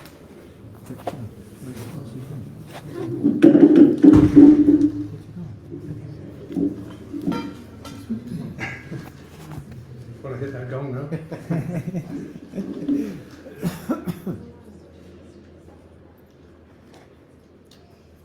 Namo Om Vishnu Padaya Radhikaya Priyapane Sri Srimad Bhaktivedanta Narayana Namani Shri Krishna Lila Katane Sudaksha Madhurya Madhurya Ganesh Yuktam Gom Goranyam Purusham Mahatam Narayan Tam Shivasham. Offer my Dhamma pranams to my Diksha Guru Srila Bhaktivedanta Narayana Goswami Maharaj, my Shiksha Guru Srila Bhakti Rakshak Sridhar Maharaj, Srila Bhaktivedanta Swami Maharaj. I offer my Dhamma pranams to Sannyasigan and my senior godbrothers and godsisters, the disciples of Srila Prabhupada. I feel very fortunate to be here in Mayapura on this auspicious day. I'll make this short, hopefully sweet, some of it. I was thinking over the last couple of days what I might talk about, and overwhelmingly I was thinking of when I first met Srila Gurudev. I was a brahmachari in ISKCON at the time and living in the temple in London, and a devotee in London asked me to get the Sri Vishnu Sahasranam for him, which was in Hindi. He couldn't get it anywhere else, he said, but the Keshavji Gaudiya Mat. So I should go there. And so when I went to India, I went to Keshavji Gaudiya Mat, and I'd already previously gotten in some trouble for my association with Srila Sridhar Maharaj. So I was a little nervous about going to the Gaudiya Mat. And I remember sitting in the temple room and I was meditating on Thakurji, the beautiful Radha Vinod Bihari, and particularly Gauranga Mahaprabhu, who of course was given by Srila Prabhupada. And I figured at least there's some connection there with Srila Prabhupada, I'm safe. I'd met this older devotee, brahmachari, very grumpy, didn't really want to talk to me, and asked him for the book, and he went off to get the book, and I was waiting there for a long time, and as time went on I started to sweat, because I had a feeling that something was going to change in my life. And when I looked up, there was another devotee, and he had the book, and he waved the book at me. I said, "Oh, you want this book?" And I was like, "Yeah," and he turned around and walked away. And so I followed him, and I remember the last thing that I saw of him as he went into his room was his foot. And I always had this image in my mind of the foot and the ankle and the bottom of the dress. And I followed him into his room, and I realized he was a sannyasi. So I did my dandavats, and he introduced himself. He said, "Oh, my name is Narayan Maharaj, who are you?" And I was like, "You're Narayan Maharaj?" I'd heard all of these beautiful bhajan tapes that the devotees would play in the ashram, and I was so attracted. When I first became a devotee, I was a big fan of Achyutananda and how he would sing bhajans, and so I was attuned to listening for more authentic Gaudiya Vaishnava bhajans, and Srila Gurudev just was next level. And so I was very attracted, and when he said his name, I couldn't believe I was in his presence. And to be honest, I don't really remember a lot of the interaction except him looking at me and asking me different things, and it was all a bit of a blur because I felt so overawed in his presence. And actually I hadn't felt a presence like that since I'd been with Srila Sridhar Maharaj. And but this image of his foot stuck in my mind. And at that time, I was personal servant of a person that was, it's really difficult to say, was formerly my guru, because you're either a guru or you're not. And so at that time he was in the position of guru, and he was taking shiksha from Srila Gurudeva at that time, and along with one of his very close friends, who was also taking shiksha from Srila Gurudeva. And that early on, this was in 1990, and early on they would whatever they heard from Gurudeva, they would come back and they would share what he was talking about with some of the devotees, and it was a really wonderful time. And then later, as things went on, as Didi was saying, that things became very hostile in ISKCON. It seemed to be like there was a fire every single day, and Gurudev's name was always mentioned. And so I remember this feeling of, I felt like I was burning inside, wanting the association of Srila Gurudev, and the fire was raging outside, because I spent most of my day, especially in Vrindavan, arguing with other devotees and defending Srila Gurudev, even to the point that my quote-unquote guru at the time turned against Srila Gurudev and started preaching against him. And this other devotee that was his close friend that I'd known since I was 16, he then started preaching against Srila Gurudev and actually lied to me to my face, and basically was accusing Srila Gurudev of some very low-class activity, which was proven wrong. And I was told to be a card-carrying member of the communist state and keep my mouth shut, otherwise bad things could happen. And at that point, that's when I knew I was done. And I later on in '96, remember at Sridham Sakha's apartment, and Srila Gurudev was there. I hadn't seen him since the Vishwarup Mahotsav, famous Vishwarup Mahotsav in '94, where Srila Gurudev glorified Srila Prabhupada, and they still chose to misunderstand what he said and thought that he was minimizing Prabhupada. He said, actually, your Swami Maharaj, he went down how he was representative of our Guru Varga, and headed by Rupa Goswami in that line. And he said, but he is the servant of Mahavishnu for those that are ignorant. And so they switched Gurudev's words and said, oh, just see, he's saying that Prabhupada is a servant of Mahavishnu. So they chose to misunderstand, misguide, and misrepresent Srila Gurudev. And so in '96, when I saw Srila Gurudev, he saw me and he just started laughing. He said, where have you been? And I told him what had happened. And I told him, about, and I said, and I felt this fire. And I do martial arts, so Srila Gurudev was always like, I like to fight also. So, and he said, so this fire inside that you feel, and the fire that you've been engaged in fighting, he said, this is initiation. So I felt very fortunate that he had said like that. But I also thought it was very interesting, and he said, but now, no more fighting. Of course, that didn't end, but he said no more fighting. And just like, sometimes, in martial arts, that sometimes a fighter is judged by the way he performs in a competition. But actually, the teacher knows that the real quality of the fighter is in his everyday discipline and practice. I'm over time. No, you have 2 minutes, 30 seconds. Really? Yeah. Your timer was on before you... Whoa, okay. All right. I felt that now that I was under the shelter of Srila Gurudev, that, he had a chance to really examine me. And I remember the day of my formal initiation was sometime later in Mathura. And, Gurudev asked me, oh, do you have Tulsi beads? And I pulled out these massive Tulsi beads that I had in ISKCON. It was kind of the style at the time. And I said, well, these are my initiation beads. And he said, oh, no harm. Tulsi is always pure, which I thought, you can take that either way.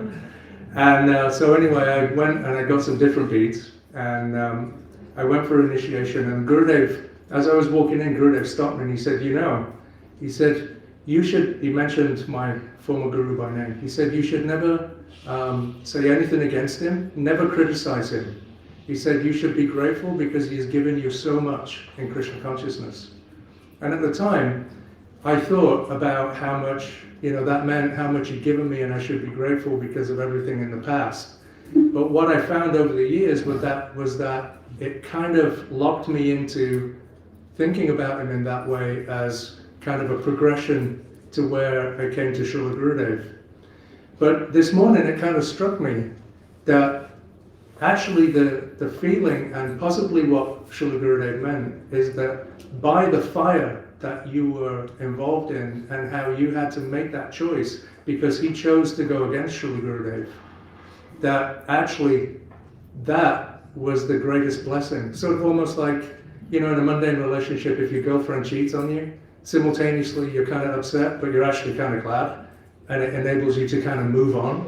So I felt very brokenhearted. I had a very good relationship and close with him, but I was brokenhearted that our relationship had ended like that. And I lamented about that for a long time. But I realized that actually he did me such a great favor and actually really helped me to really understand what Gurudev's teachings were and what real Guru Tattva is all about, which is what Gurudev came to give. And I saw very clearly how he really took Srila Prabhupada's asking him to help his disciples after he had left, and in that way, that we had gone way off course and no one really understood the teachings of Mahaprabhu until Gurudev came. As Prabhu and as Didi was saying, that there was a lot of confusion and a lot of different misconceptions and different ideas of what this was happening. After your first, second, third guru, it gets a little confusing. So I'm very grateful to Srila Gurudev. Just one last thing in conclusion. In 2000, he told me, he said, I never gave it some thought at the time because it was a long time ago and I never considered that Gurudev would ever leave. He said, you should prepare for when Guru leaves. He said, because at that time, there is no restriction to our relationship.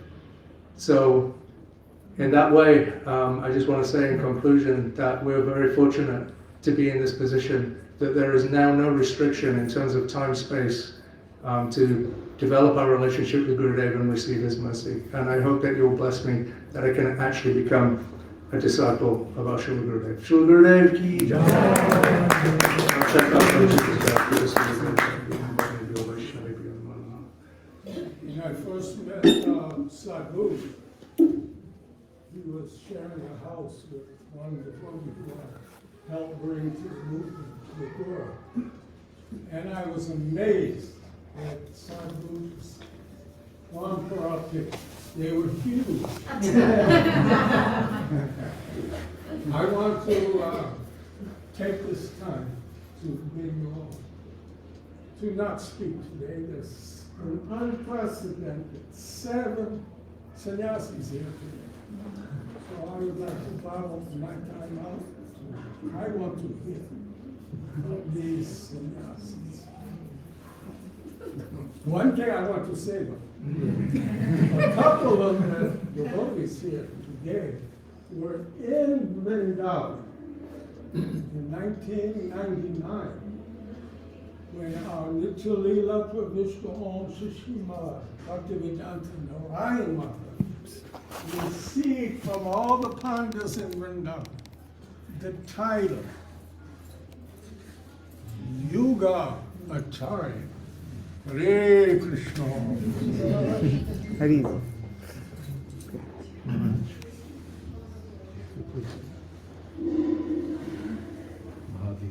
Mahavir Maharaj.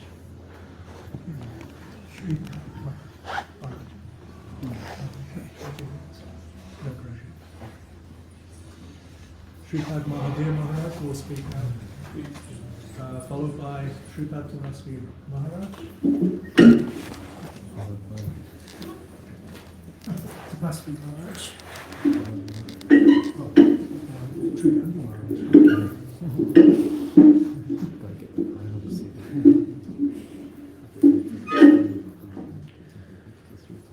Om Ajnanatimirandasya Jnananjanam Shalakaya Chakshurmilitam Jena Tasmai Shri Gurave Namaha Gurave Gaurachandraya Radhikaya Tadavaye Krishnaya Krishna Bhaktaya Tadbhaktaya Namo Namaha Narayanam Gurum Vande Sharanyam Bhakta Bandhavam Gauramanovistam Purnam Radhadasyam Pradayakam Rupalugacharya Varyam Gurupamanjari Prishtakam Patita Pavana Karuniyam Yugacharya Narayanam Vancha Kalpatarvyascha Kripa Sindhubhyaevacha Patitanam Pavanebhyo Vaishnavibhyo Namo Namah Namo Mahavadanyaya Krishna Prema Pradayate Krishnaya Krishna Chaitanya Namni Gaura Tuise Namaha Shama Sundara Shikanda Shekara Smiraha Murali Manohara Radhikara Sikamam Kripanide Swapriya Charana Kinkarim Kuru Tapta Kanchana Gaurangi Radhe Vrindavaneshwari Vrishabhanusute Devi Pranamami Haripriya Vrindai Tulasi Devyai Priyai Keshava Sacha Krishna Bhakti Prade Devi Satyavatyai Namo Namaha Shri Krishna Chaitanya Prabhu Nityananda Sri Advaita Gadadhara Sri Vasadi Gaura Bhakta Vrinda Hare Krishna Krishna Krishna Hare Hare Hare Rama Rama Rama Hare Hare. So first of all I begin offering my most humble obeisances to the dust of the lotus feet of Paramarada Tamma Sri Guru Pada Padamo Nitulila Pravishta Om Vishnupada Paramahamsa Paribrajacharya Ashtotara Satasi Srimad Srila Bhakti Vedanta Narayana Goswami Maharaj Srila Gurudeva. And to my most worshipable Shiksha and Sannyasa Guru Nitulila Pravishta Om Vishnupada Ashtotara Satasi Srimad Srila Bhakti Vigyan Bharati Goswami Maharaj. And to all Shri Rupanvu Gauriya Guru Varga, to all Tridandi Sannyasis, Brahmacharis, Vaishnavas, Vaishnavis, to all the assembled devotees here today, my most respectful obeisances. So we are very fortunate to be here today, celebrating Srila Gurudev's Vyas Puja, appearance day. So I would like to begin by reading one quote in which I tried somehow to summarize Srila Gurudev's glories and contribution, and from that I try to develop something more. Srila Gurudev is the ripe fruit of the Rupanuga tree. He is the pinnacle of Mahaprabhu's movement. The deepest knowledge he manifested through his books, the nectar he distributed through his Harikatha, what he achieved as an Acharya, attracting the hearts of millions and the respect of important political and religious leaders, how he spread the paradigm of Raganuga Bhakti around the world, how he protected the different dhammas and accomplished many other incomparable deeds, established Srila Gurudev's unique position in the history of Gauriya Vaishnavism. We are not talking about just one more Acharya. We are talking about someone extraordinary, who is the embodiment of Mahaprabhu's Manovishtam, and in its most complete and vast form. So Srila Gurudev, he is the ripe fruit of the Rupanuga tree. Everything has been prepared from the beginning of creation to this very point, where this Raganuga Bhakti could be widely preached, distributed. And that has come to a very first sprout with our Srimad Avendra Puripad. And then with Sri Chaitanya Mahaprabhu and his associates, especially Srila Rupa Goswami Pad, Srila Raghunatha Das Goswami. And that has come down to our Bhakti Siddhanta Srila Prabhupada, who has formally established the Gauriya Mat, means the center from where this Raganuga Bhakti would be preached. And then he sent his most dear and intimate associate, Srila Bhaktivedanta Swami Prabhupada, to the whole world to accomplish and establish this this mission, this Gauriya mission. And after that, our beloved Srila Gurudeva, taking his remnants, he has also gone everywhere, taking the level a little deeper.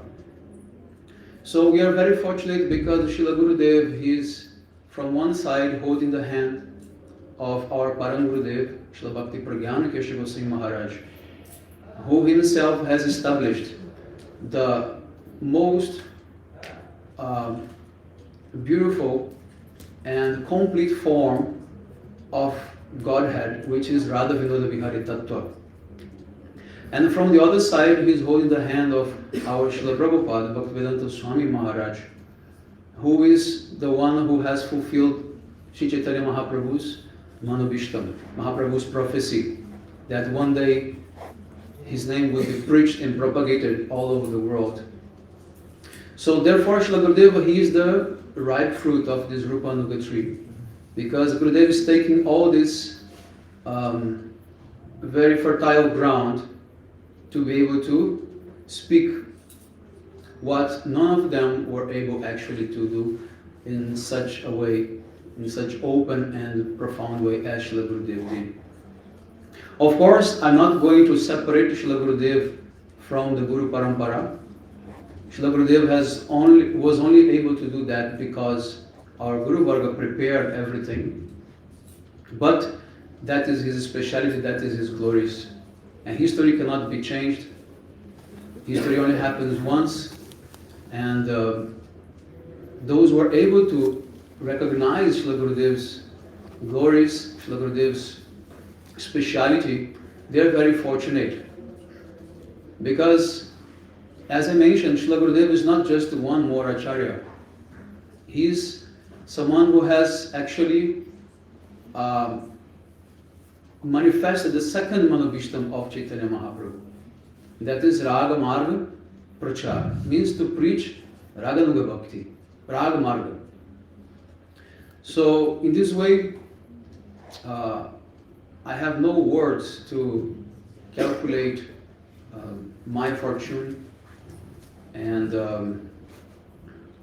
to be able to associate with Srila Gurudeva, although I came to him in the last 3 years of his manifested pastimes. It is very less, but nevertheless it was very intense years, because Srila Gurudeva was so merciful to accept me in his personal services.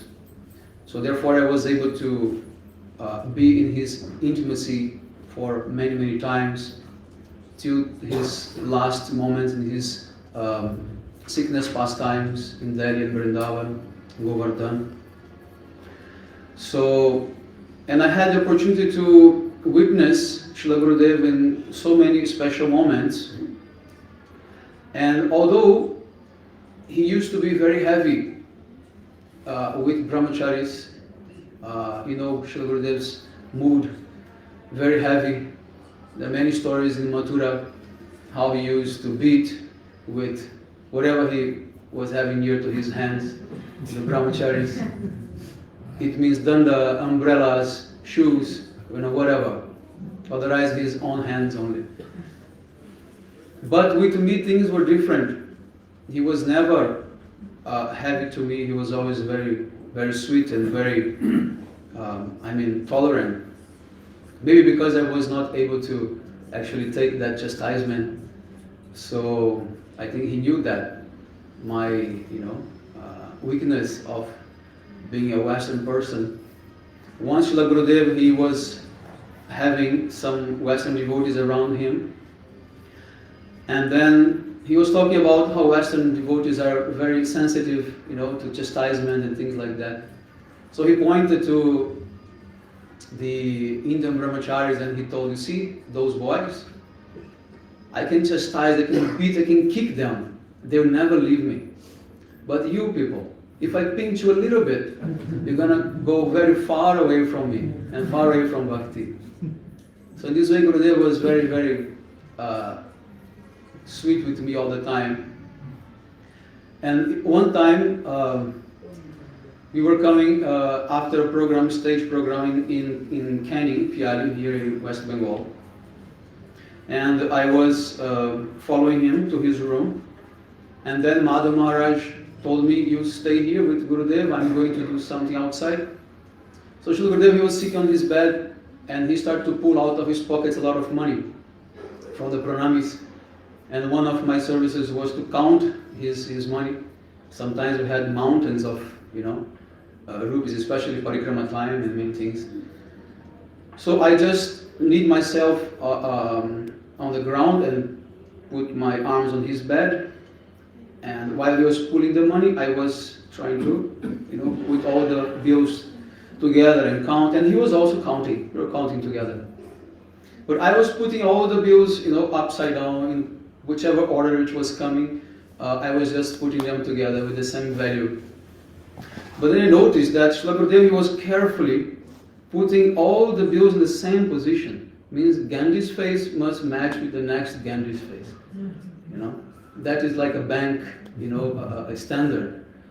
So when I noticed that, he stopped counting. And then he looked at me. I also stopped counting. When I looked to him, he did like this. And then I closed my eyes. I was waiting for that slap. And a few seconds passed by. I am still with my eyes closed and nothing happened. Then when I opened my eyes, Gurudev was smiling to me like this. I said, Gurudev, beat, please. You can beat me. And he said, not now. Please count properly.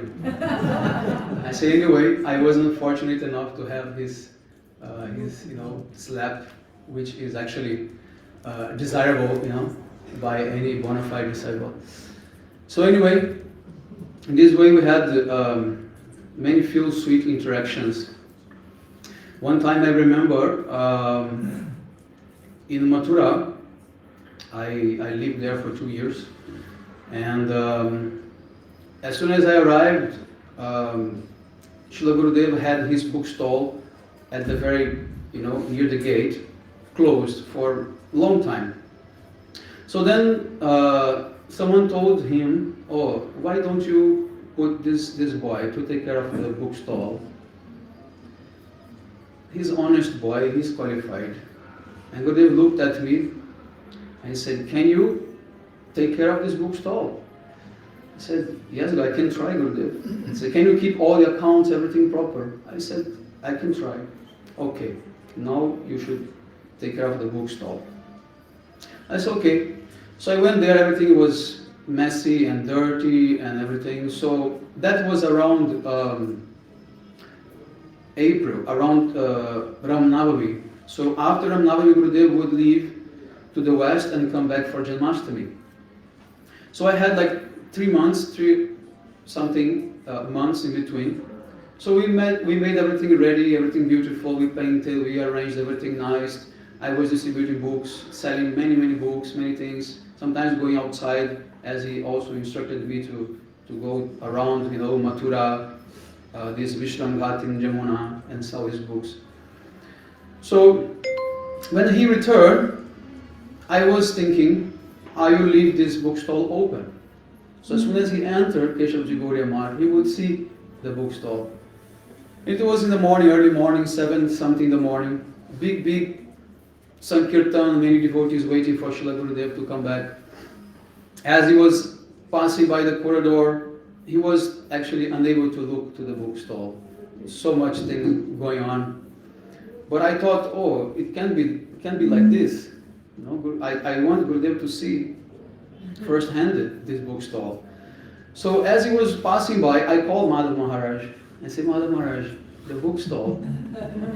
He just push Gurudev like this. He turned Gurudev like, around, and Gurudev just stopped in front of the bookstall. And seems that everything stopped around him. The whole world stopped. And he was just looking, with his eyes like this, every detail, everything. And I was in one corner, just standing by, watching him.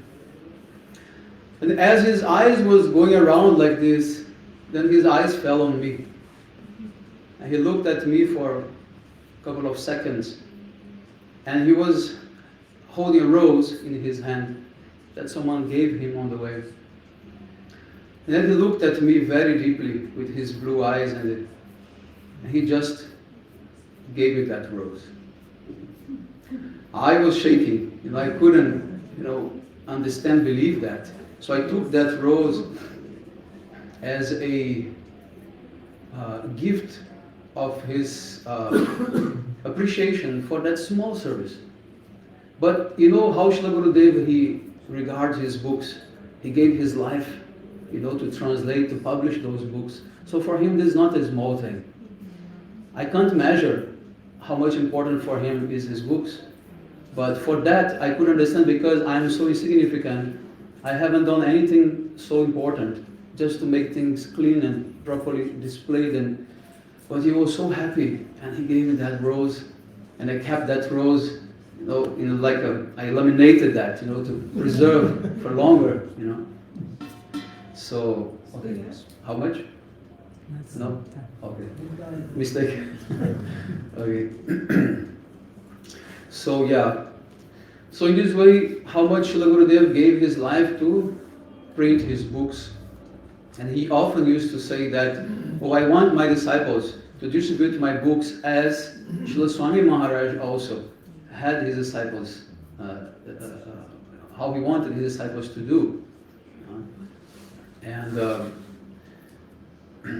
how Srila Gurudev also was very much endeavoring for this translation. He developed these spondylitis on his neck, so many things, bad things to his health due to his tireless translations and many things like that. But that was his real contribution. And as we heard before, everyone hears, read his books. From all Gaudiya Maths, all ISKCON, everyone. And everyone has to read his books. Otherwise they cannot enter in this very confidential part of Raganuga Bhakti. So this is one of Srila Gurudev's contribution, speciality. And of course, for myself, it's something very difficult to grasp and understand. I'm struggling to really try to be a good disciple and realize, as Srila Gurudeva always used to say, try to read and realize what you're reading. But these things takes time, and it's only by His mercy also. So I also remember one time that that was the bell. That was time. Then I asked you how much time, and you say no, nothing. Okay, it means I didn't understand what you said. Okay. Okay, then I thought you just by accident to have hit that. Excuse me, Maharaj. Okay. Okay, anyway, so today I beg the mercy of all the present Vaishnavas and Vaishnavis here to bless me so that I can somehow fulfill Srila Gurudev's Manovishtam and be able to be his bona fide disciple as something that I couldn't, till now be. And but anyway, it's always very fulfilling to meet my God brothers and God sisters. This is actually the way to meet with Srila Gurudev again and again, when we are hearing from senior God brothers and sisters who had actually the real association of Srila Gurudev. So thank you so much for giving this opportunity. Hare Krishna. Vancha kalpatarubhasya kripa sindhu.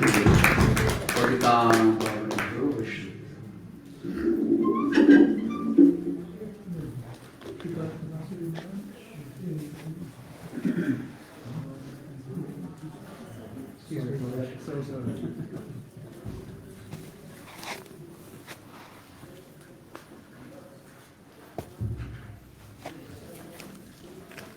for it. Go for it. With your hand, it's possible.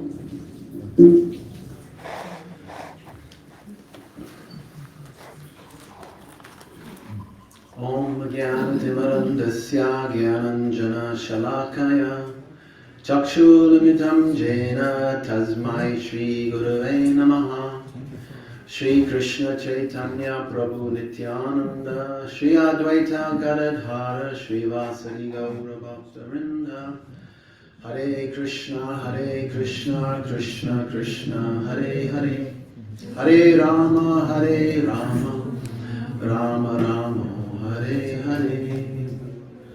I offer my satsang pranams to my beloved masters Nitya Leela Pravishta Srila Gaura Govinda Maharaj, to Nitya Leela Pravishta Srila Bhakti Vedanta Narayan Goswami Maharaj, to Nitya Leela Pravishta Srila Bhakti Vigyan Bharati Goswami Maharaj, and to Nitya Leela Pravishta Srila Bhakti Vedanta Swami Prabhupada, to all our Rupa Nuga Guru Varga, to all the Sannyasigan, Vaishnavas, Vaishnavis, Hare Krishna.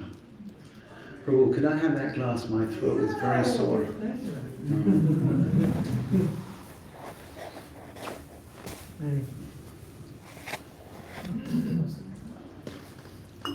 This morning, I went to the mutt in Navadvip, and to my great fortune had darshan of Gurudeva. And as we hear from all the devotees, by having a darshan of the Vaishnavas, then everything becomes auspicious. Even though we may not be feeling auspicious, but still, by their mercy, by their compassion, the heart changes. So, the quality of Gurudeva, we know, we've heard, is the compassion. As Srimati Radhika has so much compassion, whenever somebody is wandering in Braj, even though they may not be so inclined to Srimati Radhika, still Radhika hears them and makes some arrangement for them to come close. So in the same way, Gurudeva, he makes arrangements for us so we can actually come closer and closer to him. Those arrangements externally sometimes may be bewildering to us. How is this happening? But still, he arranges it in such a way that we surrender our heart to him. Because he has captured us, like he said, captured our hearts. When I was in Mathura, wanted to pay my obeisances to Gurudeva, and Gurudeva said, no, it's always too late. It's already too late. We've already captured your heart. So he had his pocket full of hearts, as we know. And so many of us, and we hear from the devotees how we all want to surrender our hearts to Gurudeva. We're trying. But actually, he steals them. He steals our heart. We can't actually give it to Gurudeva. We want to, we're trying. But he steals it in such a way that, with his love and affection. And this is his, as we know, Radhika has blue eyes, so Gurudeva has blue eyes. So in that same mood, Gurudeva is stealing everybody's hearts. And this is the most beautiful process. And sometimes we want to resist it, as in terms of, it seems like surrender is such a high thing and painful and difficult to go through. And, we all have our ups and downs in trying to do that. But at the same time, when we have had that darshan, like the devotees were saying, when Gurudeva's seen us for the first time, something changes in our heart. Something happens that we might not even be aware of, but it's happened. And then that is actually the initiation, that is the binding of the hearts. That now my heart is bound by Gurudeva. And this actually is the greatest fortune that we have. Because bhakti is a process of love. It is actually that which transforms us. Gurudev's love for us transforms us. It's called a redemptive love. That we redeem ourselves through love. And that actually has the greatest power. Because our power has a limit. And our samskars are very powerful. So this way of serving Gurudev, that is the way of love, let's say. We've talked about love, but what is the process is to serve. So we see how Gurudev had with his Gurudev, Param Gurudev, Shri Bhakti Pragyan Keshava Maharaj, how he served him in such a way that we become inspired to serve him, to serve our own Gurudev. So it's these examples of Gurudev serving the Parampara that inspire us. Yes, they have so much love. So I also want to selflessly serve. So this compassion is really the emblem of the Vaishnava. And we see even with Srila Prabhupada how he would chastise the devotees like a lightning rod going through them. Sometimes you read in their biographies. Felt so powerful, no one ever left. Why? Because they had established that relationship. And as we were hearing, that now Gurudev is available freely. And that aspect is what we're developing now. Is how am I constantly feeling Gurudev's presence? How is he showing me and teaching me in my life? Because otherwise we get too caught up in the process. Gurudev made the distinction between the process and the purpose. So we have a process. We're all following the 64 limbs of bhakti. We're all chanting. We're doing these activities. We even hear Prabodhananda Saraswati says, if you don't live in Vrindavan, you've got no hope. We hear Lochan Das Thakur saying that if you don't believe in Nityananda, then your life is empty, useless. We hear Vishwanath Chakravarti Thakur saying, Yasya Prasada Bhagavat Prasado, that Sri Guru is everything. Ajamil, that the Harinam is everything. So it seems like if we're not doing that one, then we're missing out somewhere.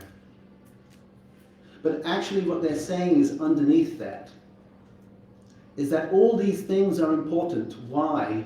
Is because underneath it, all of it is the purpose. That's why they're glorifying all of these things. Because they want us to understand, yes, they're important in relationship to the purpose. And that's what Gurudev established again and again and again, that purpose. There was one devotee, he was talking about book distribution. Maharaj was just speaking about book distribution. And he was explaining that, Gurudev had said that book distribution is arop siddha bhakti.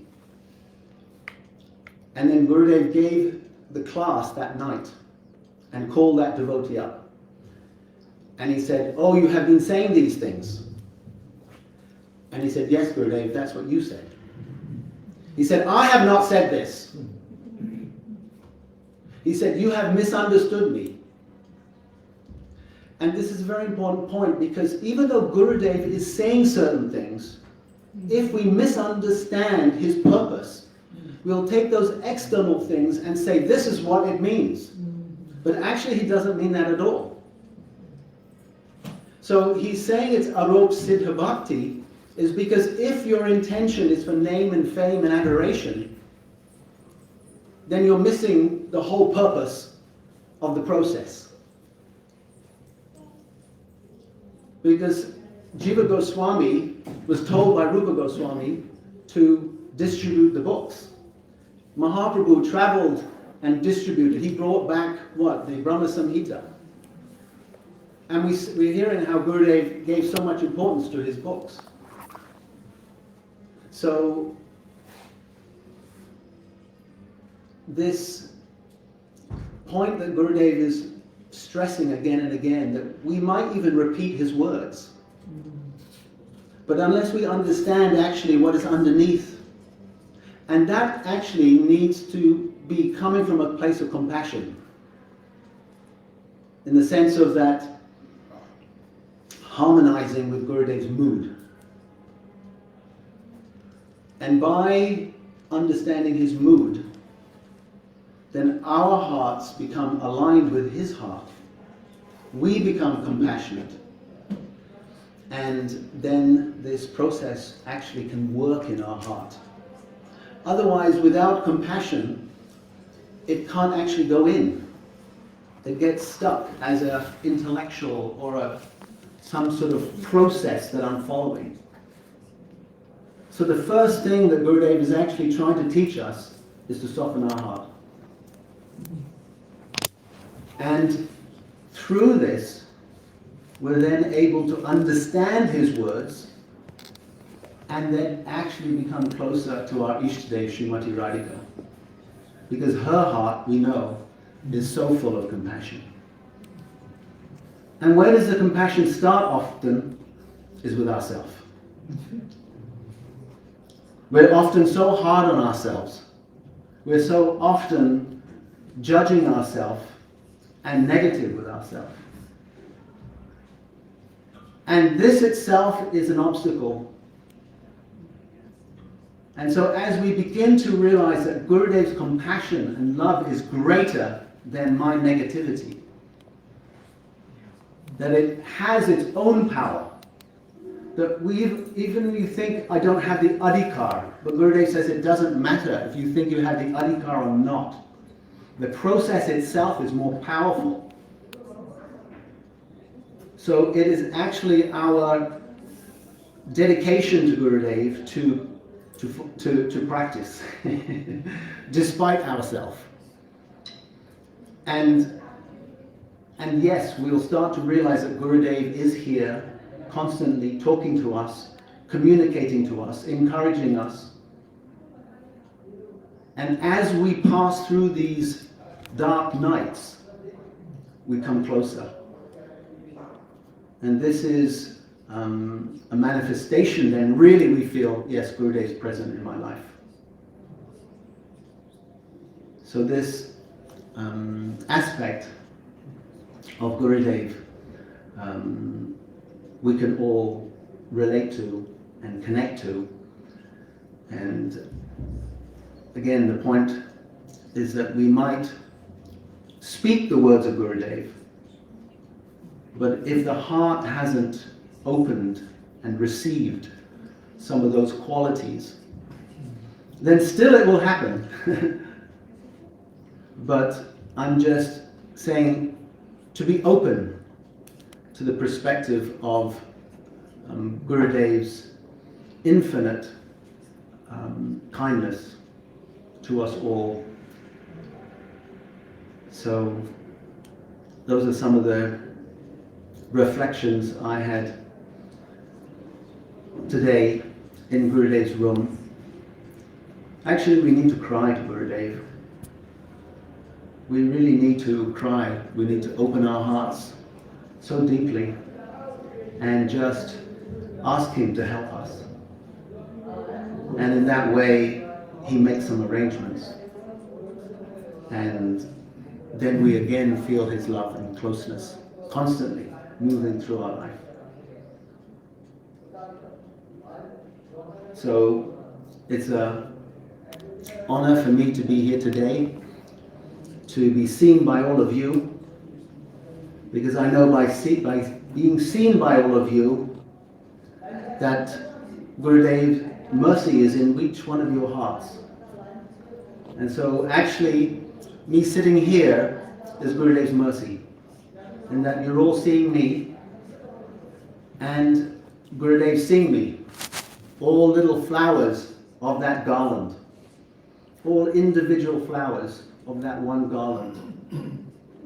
Just as Mahaprabhu, he covered the world with prem, that prem mala. So Gurudev's love is in each one of our hearts. And so what is most significant also is not criticizing each other. It's the criticism of ourself. How does that feel when we criticize ourselves? But when we criticize each other in small ways, it gives so much pain. We can be sinful. We can make so many mistakes, but if we criticize, then we lose the mercy. Ram Chandrapuri in the Chaitanya Charitamrita. And so ultimately from that our bhakti leaves us. It's not what we're doing in terms of our faults, but actually how we're speaking to each other. And that's what actually connects us to Gurudev, is when we honor each other.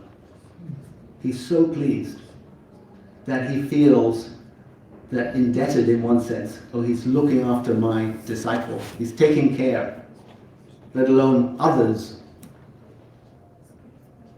So this compassion towards each other starts again with compassion towards ourselves.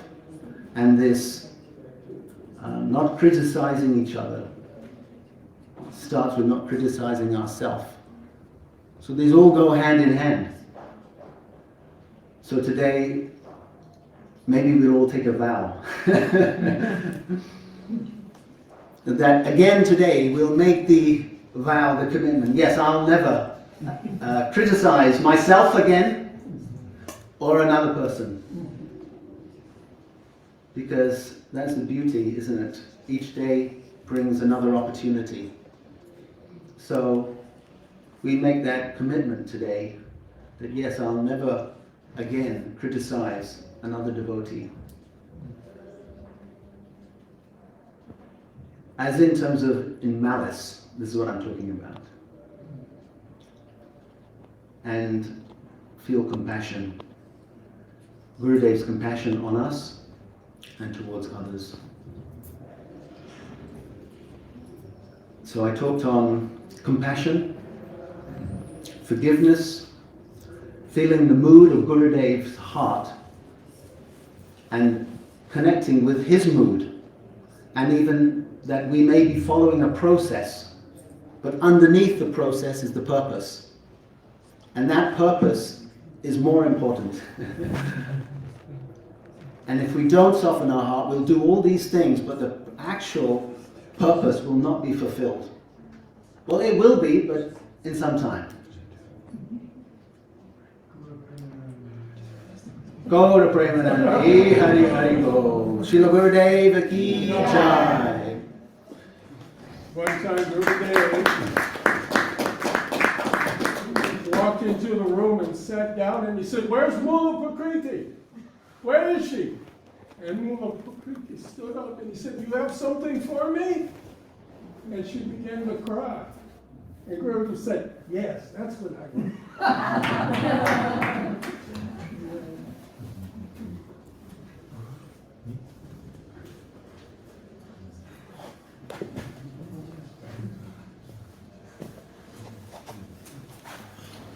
Sripad Trigani Maharaj will speak, followed by Sripad Sagar Maharaj.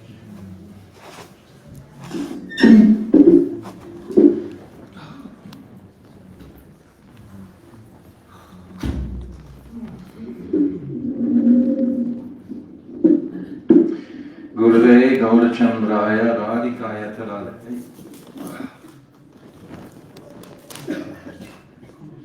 Krishnaya Krishna Bhaktaya Tarabhaktaya Namo Namaha. Om Agina Timirandasya Gyanam Jala Shalakaya Chakshul Unmilitam Jena Tasmai Shri Gurave Namaha. Priya Sarupe, Dayata Sarupe, Prema Sarupe, Sahajavi Rupe, Nijana Rupe, Guruveka Rupe, Katana Rupe, Swarvasa Rupe. Anavita Chirin Chirat Kuruna Varitinokalo, Samarapaitam Unnata Ujvala Bristram Swabhakti Shriyam. I'm first of all offering my millions and millions of Dandavat pranams unto the lotus feet of my beloved Gurudeva, Nityalila Pravishna Om Asto Tarasara Shishimad, Srila Bhaktivedanta Narayan Goswami Maharaj. And I'm offering the same again millions of times unto the lotus feet of our beloved, Nityalila Pravishna Om Asto Tarasara Shishimad, Srila Bhaktivedanta Swami Srila Prabhupada. And all our divine Rupanuka Gurudeva, and especially all the exalted Vaishnava and Vaishnava devotees that are here today, my Dandavat pranams to all of you. Especially Padmanabha Maharaj, all our Sannyasigyan, my Dandavat pranams to all of you. So, I have no idea what to say. I'm just amazed and so grateful to be here, listening to your heart presentations, especially Tapasya Maharaj spoke so beautifully just now. What more can be said from what you've already expressed? So, as you said, this is the mood of Srila Gurudeva. By this collective group today, even a small assembly, but still Gurudev's flames are high. We can warm our hearts again and reignite, if it's not already ignited, our dedication and purpose to serving this mission of Satchidananda Gaurahari. Our Gurudev has come with such a remarkable gift, as our dear Mayapura Maharaj was relating, this Rag Marg, coming from originally Madhavendra Puripad, through Ishvara Puripad, through Rupa Goswami Pad, of course Satchidananda Gaurahari himself. But these truths are so sacred. At the moment in our Jaiva study, we're studying the 10th chapter, the history. And Srila Bhaktivinoda Thakur describes how from the very initial moment that Lord Brahma manifests in the world, this is when Vaishnavism began. This is our history. But it took a new potency with the advent of Chaitanya Mahaprabhu. This Raganuga Bhakti is so sacred and so special. Only once in the day, 8,640,000,000 years of Lord Brahma, one day does this opportunity come. And it was 500 years ago that Chaitanya Mahaprabhu came. And we see, even at that time, that who understood the song that Mahaprabhu was singing at the Rath Yatra? Only one person, practically speaking. Two, Swarup Damodar and Rupa Goswami. No one else understood this, not even Nityananda, not even Advaita Acharya. This Raganuga Bhakti is inconceivable. It's opening up the very heart of the jiva's opportunity to serve this Unnata Ujvala Ras that Mahaprabhu has come to taste. And it requires more love than we can conceive. As our dear Tapasya Maharaj was just relating, this heart opening to receive initially these conceptions, and then to have realization to some degree of these, and they're all completely achintya. It's all beyond this material realm entirely. So when these Mahabhagavats, like all our Guru Vargya, walk amongst us, they demonstrate the identity of those transcendental personalities. Like Srila Bhaktivedanta Swami Srila Prabhupada, he demonstrated to us what it was to be a man from Vaikuntha, or from the spiritual world. And similarly with our Gurudev, just opening our consciousnesses so inconceivably and so methodically and so practically, we can say, I'll say, scientifically. Because from the very beginning, I can remember from 91, 92, coming in Mayapura and so on, I had no idea the road that Gurudev was going to carry on. No idea at all. And just taking us through the Vrindavan Parikramas, for example, again and again and again, every single year, choking on that dust in those buses, going around to all those places. And I didn't know what Gurudev was doing. I didn't understand Chaitanya Mahaprabhu. This was my missing ingredient. I didn't understand the mission of Mahaprabhu. And I can remember clearly the time in 96 in Wollongong, Australia. Could have been 97, 96 or 97. When Gurudev first spoke this verse, Anapika Chirim Chirat Karuna Vadapinokalam, Samara Paitam Unnata Ujvalar, we had our jaws on the ground. I remember because you and I went to Brisbane to publish the book on the sprinkles. And I had never heard this conception of who is Mahaprabhu? What has he come to give? And my Gurudev, he described it so beautifully that it just shook us all. I can remember Shamrani was there, so many senior devotees were there at that time. Govardhandapal, Budar. And we were just, why did we never hear of this before? Because actually we had been going through the school of Bhaktivedanta Swami Prabhupada to become eligible to actually enter into this school of Bhaktivedanta Narayan Maharaj. Without a doubt, without going through that school first, we would not have had eligibility to be sitting there hearing those incredible truths at that time. Postgraduate study. Postgraduate study. And I just want to catch up what Tapasvi Maharaj was sharing, that this is a living reality. So he's given this, he gave these teachings, but Bhaktivinoda Thakur, he says, he reasons ill who tells that Vaishnavas die when thou art living still in sound. And today especially, appreciating the living reality of my Gurudev here today, his presence. All of you who have spoken have touched on such incredible sentiments and sweetnesses of his heart. Because this, like Tapasvi Maharaj was saying, is the very ingredient. There's an expression, form or function. Same thing what he was saying. So what is more important, the actual external form or the internal function within the form? And I loved what our dear Urugai Prabhu was saying about that these teachings have actually gone into so many sanghas, and we may not appreciate it.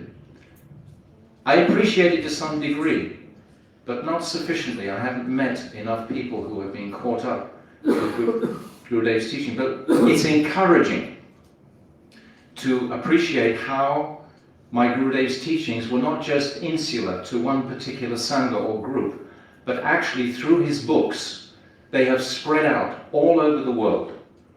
And so many people who we wouldn't imagine are perhaps hearing his kirtans, perhaps hearing his Harikatha, and coming urgently to this path, this mission of Mahaprabhu. We have a mission. Our mission is to become dedicated to Sachinandan Gaurahari. And what is his mission? His mission is this Rag Mag Bhakti Loke. This is what he's come to taste, and he's come to give this Rag Mag to the world. But I don't believe that it's going to be all across the planet. I do believe that it will just be always a smaller section which others will look up to. Like we have the Christian mystics, etc. You know, the general line, they will look to those people. Or the Sufis in Islam, they will look to those people. So I think that is our purpose. So our responsibility as being disciples and followers of Srila Bhaktivedanta Narayan Maharaj is very much on stage to actually demonstrate externally as well as internally the teachings and moods of how does a rag, marg, bhakta or a sadhak act in this world. What does he do? We've heard that even though it was a misinterpretation, I think it was Tavasi Maharaj again was saying about a rope siddha bhakti being book distribution. I heard Gurudev say the same thing, but that wasn't what he meant.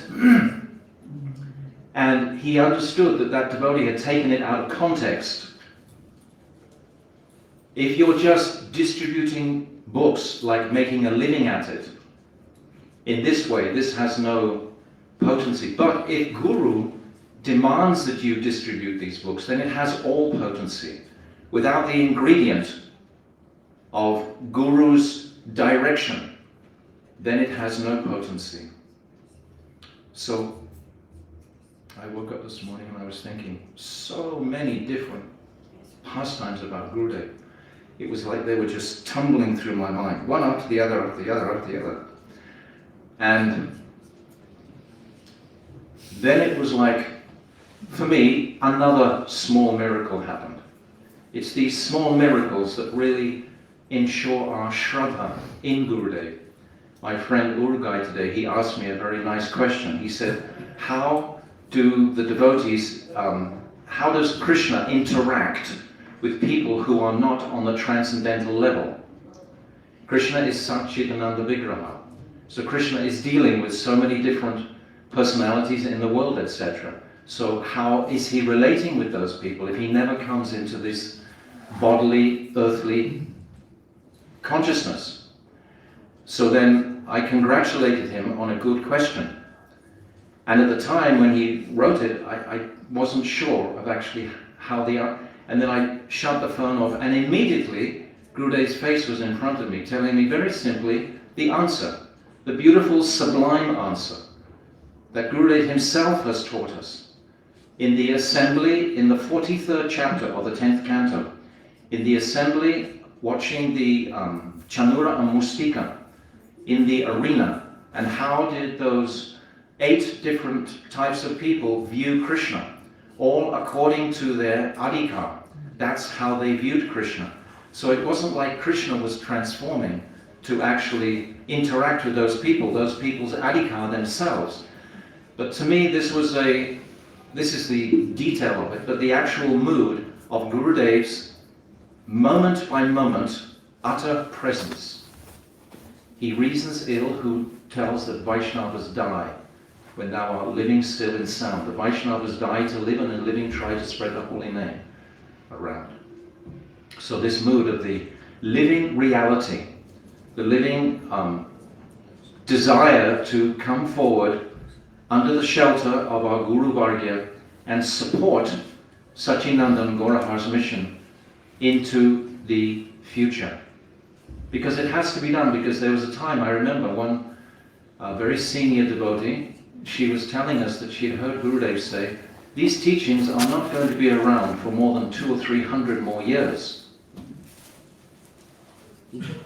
Anandini, did you? She was listening carefully, and Gurudev was saying like that.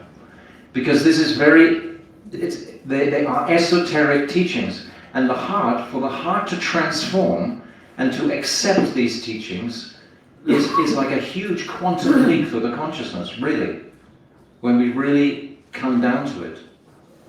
So there's an urgency here that we have to pick up this mission of Mahaprabhu, and to, first of all, as again Tapasya Maharaj was saying, to purify our own hearts, to be gentle with ourselves, as well as forgiving in the world.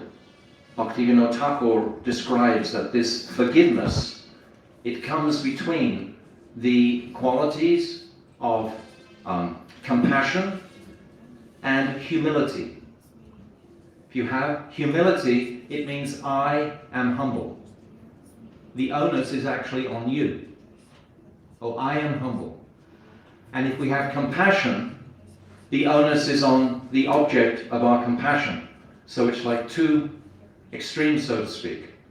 But Bhaktivinoda Thakur, he comments that this forgiveness, which is I forgive, which is the I and the other object, they are both there related. So this forgiveness for ourselves, forgiveness for anyone who we might consider who has been harsh with us, etc. But when I think like that personally, I always think of Gurudeva, because unlike many of you, I got so much stick from Gurudeva. He ran me through the ringer, really.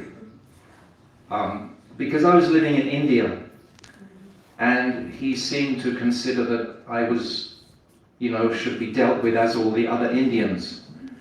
And it was very, very tough, many times, because I have a contaminated Western heart, which is very sensitive to the false ego. But my Gurudev would always be so immaculately direct, which now, in retrospect, is the greatest gift that he gave me. To be ruthlessly honest and truthful, to not accept anything less than the extremity of truth, to always have that appreciation. He was never going to flatter us, ever. He never flattered me anyway. Perhaps he may have flattered and patted so many others, but in my personal relationship it was not like that. Today, and I'm extremely grateful that Gurudeva has put me up here in front of you all to speak with you and to honor him more than anything else in my life personally. I've never felt more affection and regard for anyone more than this particular personality, who completely revolutionized my life and my consciousness. And I'm always eternally grateful for his compassion. Krishna Prem was speaking that first glance is when you take initiation. So I'll share with you a very confidential introduction that I had with my Gurudev. My wife at that time, my former wife, she had been interacting with Gurudev more than me. And I went with her to the Mayapura Mutt, and Gurudev was in his room on the second floor, as you described. And my wife knocked on the door and said, "Oh, I want to introduce you to my husband." I was sitting on a bench about from here to where that wall is, away from Gurudev's door. And Gurudev came to the door and said, "No time, no time, no time. Tell him to come back tomorrow." And I was sitting there looking at, I'd already met him, but I'd never been introduced to him formally. And I was sitting looking at him, and somehow or other, out of my heart, I saw like a vision of Radha and Krishna in a green, like, bower. That's what I saw. And I was looking at this in like wonder. And then I looked up at him. And he was looking at me, and it was apparent that he was seeing the same thing. And he came and he sat right beside me. And then he looked in my eye, and his left eye flicked up. And I was looking inside, and all I could see was the ocean waves. It was just an eye full of sweetness. And it was the blue ocean waves with white caps on them. And this was my first glance. When you were speaking this today, I was just reflecting that can be, happen to us, that we make that. He was showing me, actually, that this Aishwarya idea of your holding these mystical things at a high degree is useless. These were the first things that he crushed in me and brought me back to a more grounded understanding. Do you understand what I'm saying? Oh. Anyway, I just reflecting that when you were saying that, but I won't speak much more. You're all really qualified personalities and so many anecdotes, etc. And about being hit, I had bruises on this arm from my Gurudev, and I carried them around quite proudly for a while. But that was mercy. But at the same time, now today, of course, it's made a completely cemented relationship, where even if I wanted to sort of stray anywhere, I couldn't. He's like, I have no choice anymore. So thank you very much for listening to my ramble, but I wanted to so much reflect on the reality of Gurudev's presence, the reality today, and will be tomorrow. Not just we say these things and then fold up and go home, but actually sustain Gurudev's gifts of mercy, because today is a special day. I felt from Mangalati time Gurudev's presence so strongly. Like, can you remember on his centennial? We were in Delhi, and it was like such a tangible sensation of Gurudev's presence at that time. It was like the whole world actually was celebrating Gurudev's centennial, because they'd done a lot of PR work all around the world. So the whole world was understanding this is the centennial of Srila Bhaktivedanta Narayana Maharaj. And today, this atmosphere of Gurudev's presence is so acute. It's like you can practice, it's tangible. So we should pray to take advantage of that and to hold those impressions deeply. Whatever our relationships were with Gurudev, make them go closer and sweeter. Because all of us have different relationships in different regards, because we're all such complete individuals, unique individuals. No one has the same. Don't make a group. Gurudev told me directly, don't try and join another institution. Don't make this an institution. He told me directly in the early days, don't try and join another institution.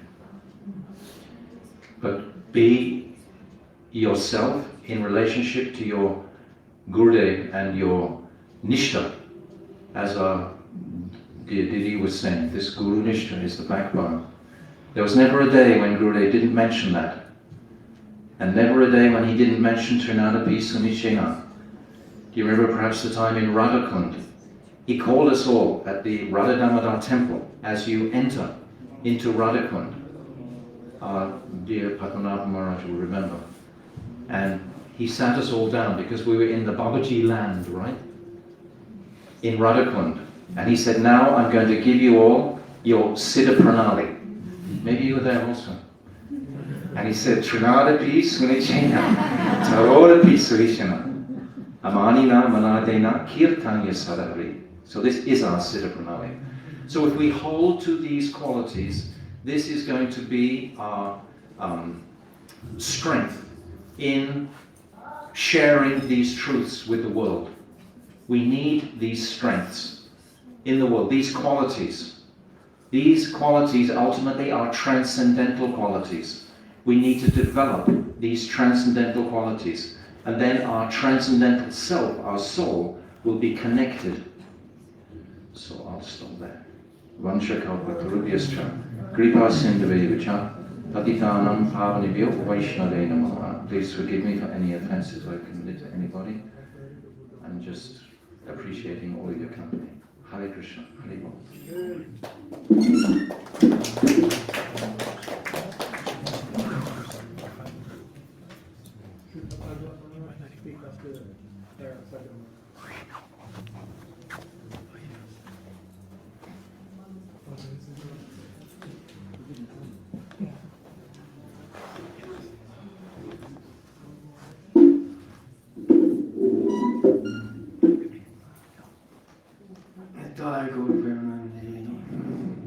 All glories be someone devotees. Gurudev Gurachandrai Radhikaya Tadale Krishnaya Krishna Bhaktaya Tad Bhaktaya Namo Namaha. Gyanatamrindasya Gyananjana Sulakaya Chakshumi Jena Tasmai Shri Guraya Vanchakalpatarubhyascha Kripa Sindhavevacha Patitanam Pavanebhyo Vaishnavebhyo Namo Namaha. Namaste Manumati Sachiputra Matra Surupam Rupam Tashavidam Matram Gustaram Radhakundam Girivaro Radhika Madhavasham Patto Yashapatita Kripaya Shri Guru Tamna Tosmi.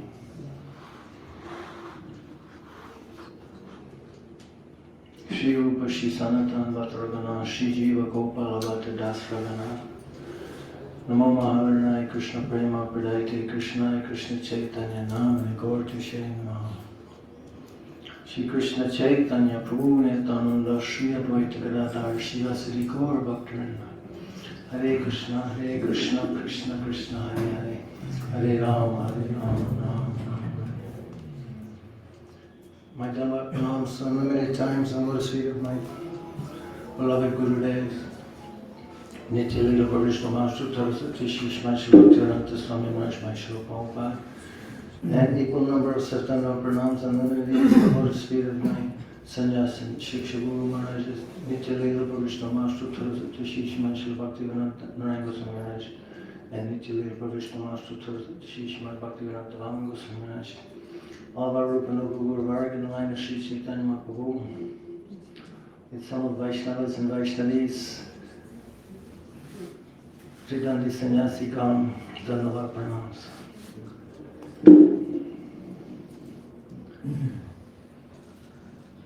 To remember Krishna and never forget Krishna is the basic principle of all the Vedas. I forgot the verse, but Smartavya Shatatam Vishnu. Smartavya Vishitam Vishnu. Smartavya. So, and how do we remember Krishna? Through remembering his lotus feet. Transcendental lotus feet marked with so many different beautiful marks. So we've heard from our Guru Varga that lotus foot dust of Krishna is his associates, especially his devotees. This is the foot dust of the Supreme Lord.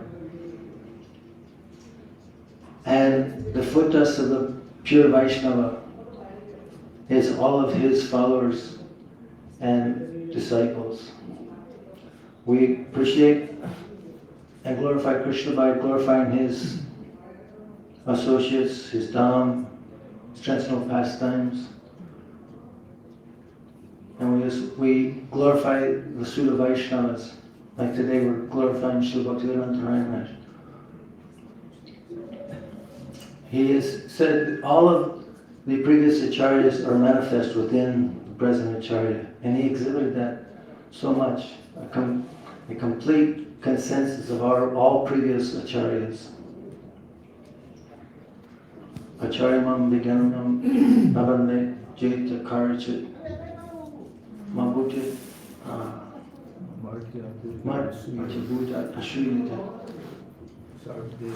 Sarvadeva Mahavara. So the acharya's manifestation of Krishna himself, he has spoken to Gurudeva.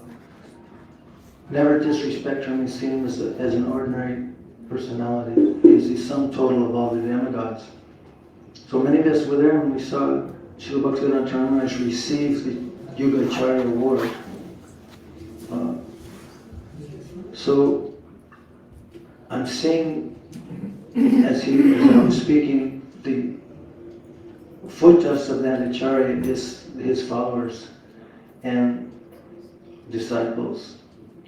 And in this assembly, as many devotees have spoken, how wonderful it is to hear from the different devotees their explanations of how Gurudeva has touched our hearts.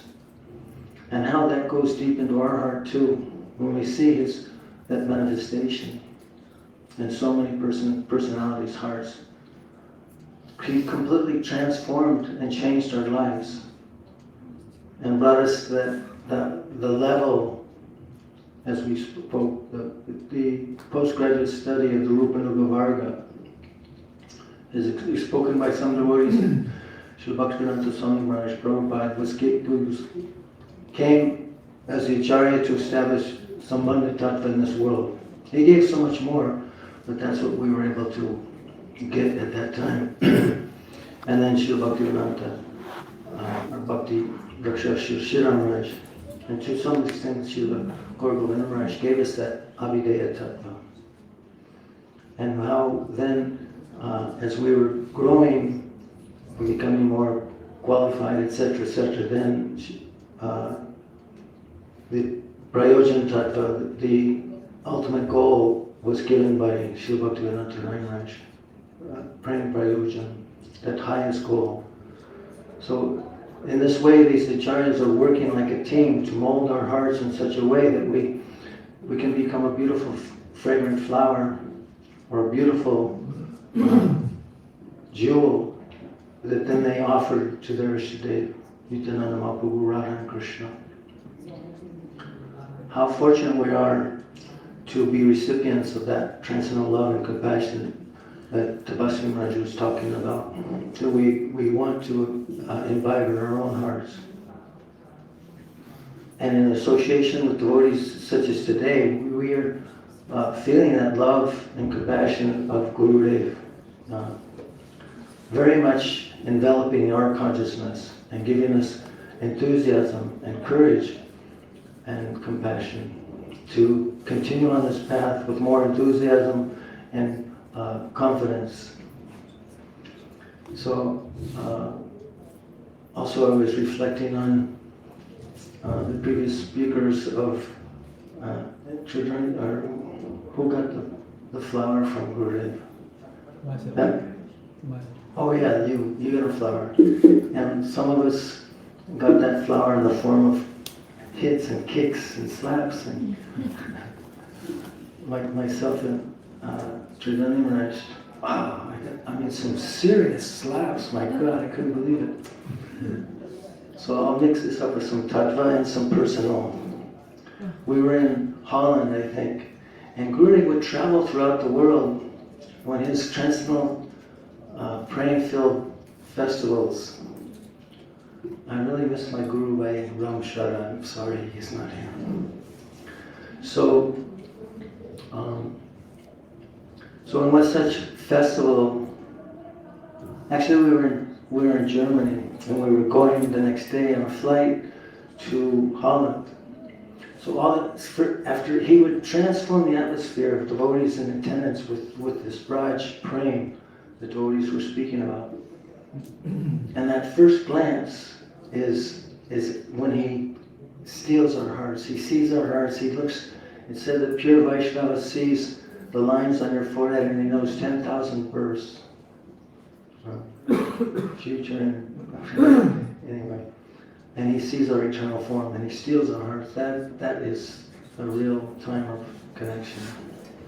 So anyway, the last day of the festival, as we know, many festivals, the last day was very, very much filled with sorrow, because that festival that was transforming us and uplifting us and taking us to Braj Ras, Gurudeva he was wrapping it up and he was walking into his quarters, and then the next morning early he would be leaving. So as he entered into his quarters, and I was traveling with him, and I became so overwhelmed by the devotees' feelings of separation that I had to shed in tears myself. So he turned at me after the door closed and he said, "Oh, I thought you were coming with me tomorrow." And I said, "I am." Bam! He slapped me so hard. It was just, and you know, we both busted out laughing like anything. He was laughing and I was laughing. Somehow or other, he knew, because he had done it so many times and kicked me so many times, he pulled my ears so many times, that he knew that I felt it very sweet, which it was. So please, if you want to show me your sweetness, be like Gurudeva and slap me and kick me and pull my ears. Are you serious? Not just with your words, Maharaj. I want you to physically punch. That's why I'm asking. Are you serious? I can fulfill that desire. I know you can. Please, all of you, be as sincere as Bhagavan with your affection. So, Gurudeva is transforming the lives of so many different souls, and he is continuing, as we've heard from Gurudeva. Urugai. Okay, now I understand. So he transformed your heart, even though you didn't be in his, even though you weren't in his physical presence. He's continuing to do that to so many souls. Why? Because it's said by our acharyas that Guru lives eternally in instructions. One time Srila Bhakti Pragyan Keshav Maharaj, after the departure of Srila Bhakti Siddhanta Saraswati, he was with another devotee, a Guru Bhai of his, godbrother, and he said, "Oh Maharaj, how are you feeling after the departure of our Gurudev?" I know I've spoke this many times, but it's such a powerful instruction. How did you feel after the departure of your Gurudev? Departure? I have never felt the departure of my Gurudev. So this instruction, he lives eternally in his instructions, and his followers live with him. How are we to formulate our lives and lead lives that we can feel as devotees are speaking? Many devotees had realizations and different interactions with Gurudev today. How can we continue that every day so we're feeling that? My Guru Maharaj Srila Bhaktivedanta Swami Prabhupada, when he was glorified for his contributions in the whole world, his distribution and publishing of so many different literatures, translation, giving us Bhaktivedanta Purpas, establishing so many temples throughout the whole world, and making Hare Krishna a worldwide word, what do they call it, a household word. So he was glorified so much for his contributions, and he said, "No, I have not done anything. Everything is because of my Gurudev, Nityalila Pravishna Master Shishmat Bhakti Siddhanta Saraswati Goswami Prabhupada. He is always by my side." This is the Acharya and example for us to cry out. Srila Gurudeva said we should open a school, how to cry for Krishna. So we cry out, "Oh Gurudev, how can I feel your presence every day? By following your instructions, I may feel something. So let me please imbibe those instructions deeply in my heart." Then we are never in separation, or actually in separation we're having union or meeting with our Gurudev. So this is a very wonderful opportunity to be together. We should have more of these festivals. Rupa Goswami is a 3-day festival. So thank you for Sukanta Prabhu. And thank all of you. It's so wonderful to hear the devotees speak of the transformations and the glories that Gurudev is impressed in their hearts. And I thank you so much, everyone, for this. And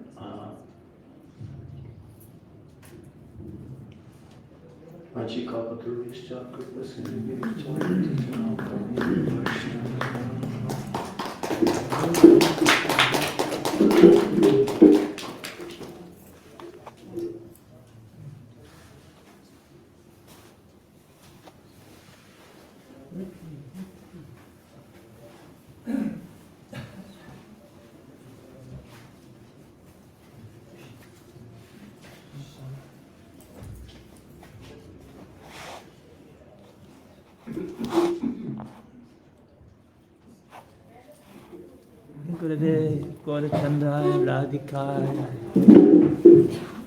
Kadalaya, Krishnaya, Krishna Bhaktaya, Bhaktaya, Namo Namah.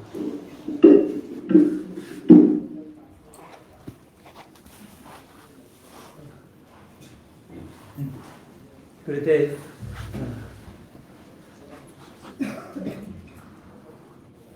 Shri Guru Gyanada Dinabandho Swananda Data Karunayaka Sindho Vrindavanasina Hittavatara Kusidharada Pranaya Pachana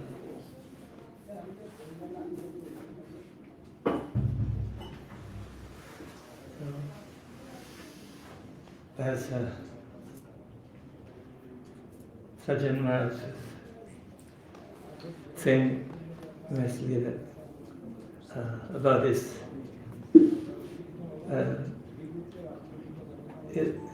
being his Gurudeva having his tearing his ears or pulling his ears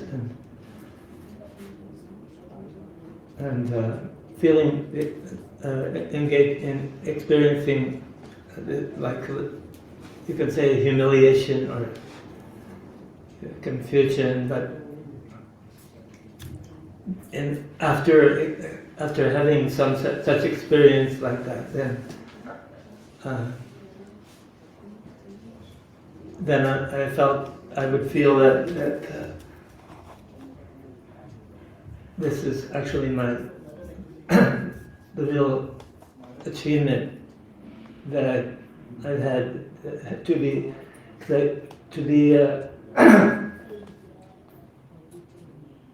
placed in a situation where I feel like I'm just null and void, empty. That by having some such experience, then I feel that I'm actually feeling some advancement in my spiritual life. Or Gurudeva, when he sometimes,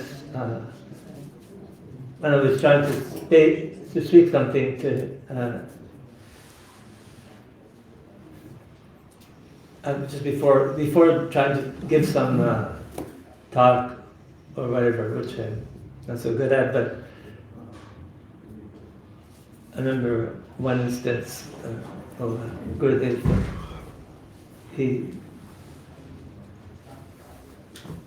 I had my papers,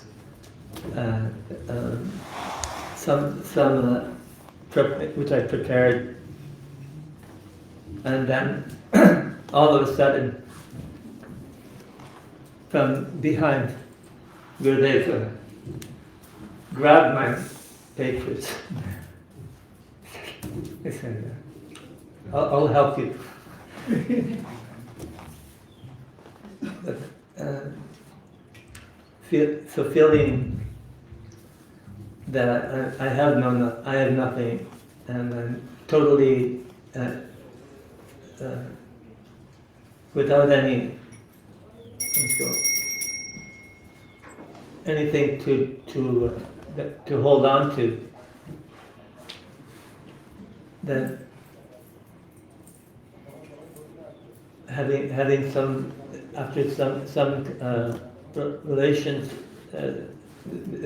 relationship which he would bestow upon me some kind of spiritual advancement that I have. I'm actually devoid of any actual benefit, any actual spiritual strength that I would feel that by having been taken away from me, then I start feeling that no, I have something. I have some kind of spiritual asset that having it been taken away, then one gains. But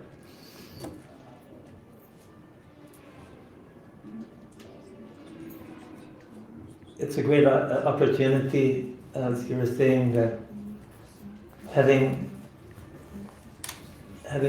association means gaining. Having everything taken away from you allows one to gain internally.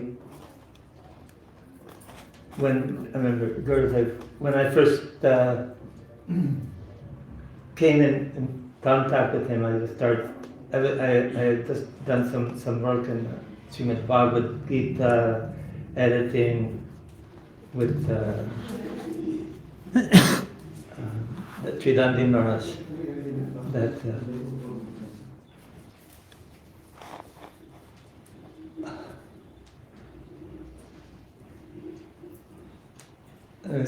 I'm sorry, just inept bumbling. Ineptitude, if one realizes one has ineptitude, or it's without any physical strength, and then that at that point one can start to feel that inner strength.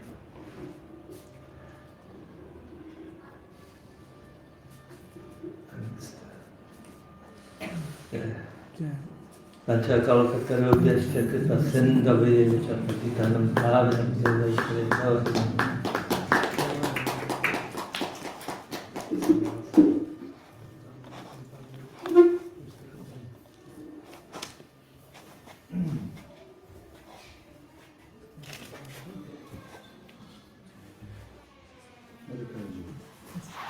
Let's do a short kirtan. After 3 hours of speaking, which everybody needs.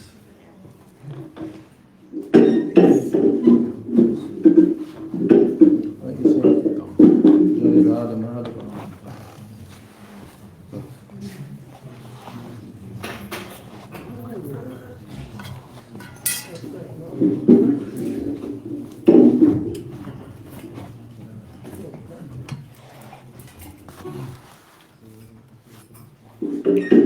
Jai Nitilila Pravishtom Vishnupad Paramahansa Astatara Sata Śrīla Bhakti Vedanta Narayan Goswami Maharaja Ki Tadya Avirbhav Maha Mahotsav Titi Śrīla Bhakti Vedanta Narayan Goswami Maharaj Ki Śrīla Gurudev Jagat Guru Śrīla Bhakti Vedanta Narayan Goswami Maharaja Ki. So we'll sing Jai Radha Madhava. Why? Why should we sing Jai Radha Madhava? Because Gurudev is in that realm. He's in that realm. He wants to bring us there. Srila Prabhupada always sang Jai Radha Madhava. Why? Because he was in that realm, deeply absorbed. Anybody, you can see the videos of Prabhupada singing in ecstasy. His body is trembling, singing Jai Radha Madhava. And our Gurudev told us, why did he sing Jai Radha Madhava Kunja Bihari? Because he's the most intimate maid servant of Srimati Radhika. That's what he revealed, Gurudev told. So we'll just, to refresh our attention span, we'll sing Jai Radha Madhava Kunja Bihari. Jai Radha Madhava Jaya Kunja Bihari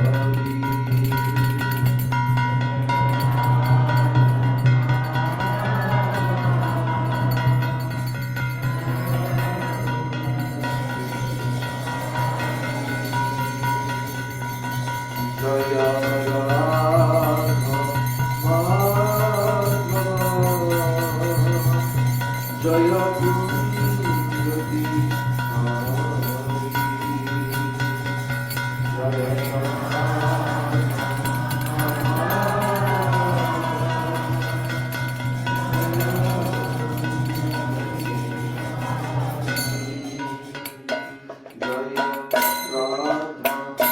Madhava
stand up and stretch. You've been sitting for 2-3 hours. If you want, you can, for a few minutes, stand up, stretch your limbs, give relief.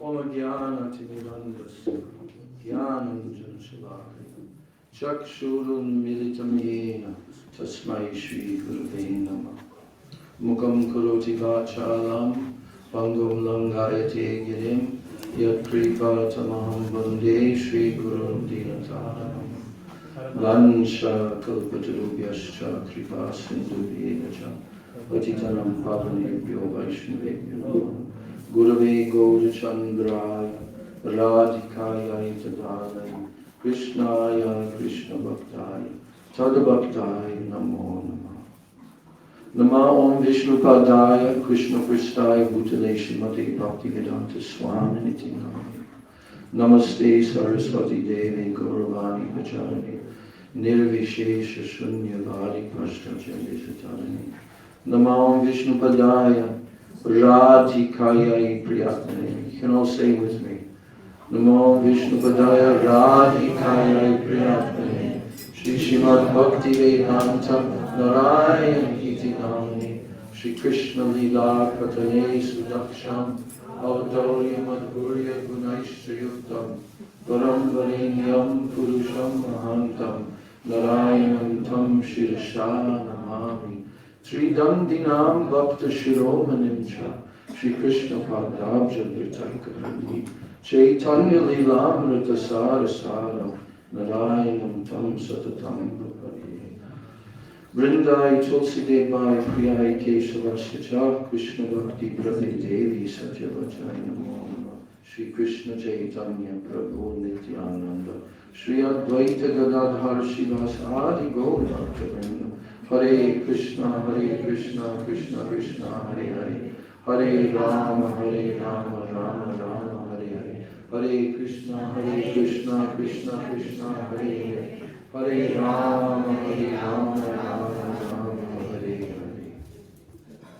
I offer my unlimited Dandavat pranams, my Shraddha Pushpanjali at the lotus feet of my most worshipable beloved Gurudev Nityalila Prabhishta, Om Vishnu Pad Paramahansa Astatara Sata Shri Śrīla A.C. Bhakti Vedanta Swami Maharaj Śrīla Prabhupada, who saved the whole world.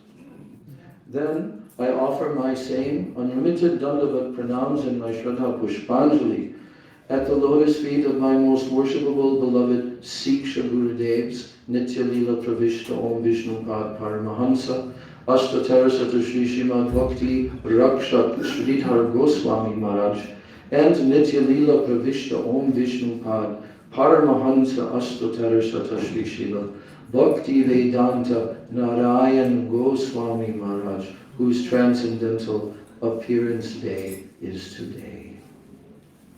My Dandavat pranams to all my Shri Shri Rupanuga Guru Varga, my Dandavat pranams to all the Vaishnavas, to all the Vaishnavis, and headed by Tridandi Sannyasiga, senior Vaishnavas and Vaishnavis. It was very wonderful today to hear all of the glorifications coming from our devotees, who are disciples, many of whom were very fortunate in their life, even from their childhood, to contact this great personality, Srila Bhaktivedanta Narayan Goswami Maharaj, to develop attachment and affection for him, to actually see him as their own Prabhupada, because a lot of the children in Badger were the children of Prabhupada disciples, and they were brought up understanding Srila Prabhupada to some extent, you know.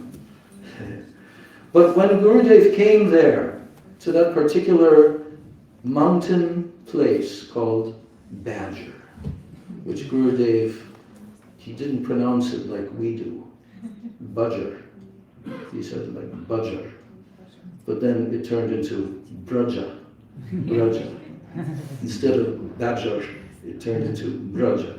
So Gurudev named that place New Braja. And this was Gurudev's mission, actually. If I were to try to concisely tell the main principle of Gurudev's preaching, it was exactly this: to bring everyone to Vrindavan. Yes. No one else like him did that. Of course, our Srila Prabhupada, he brought us to Vrindavan, he brought us here to Navadvip.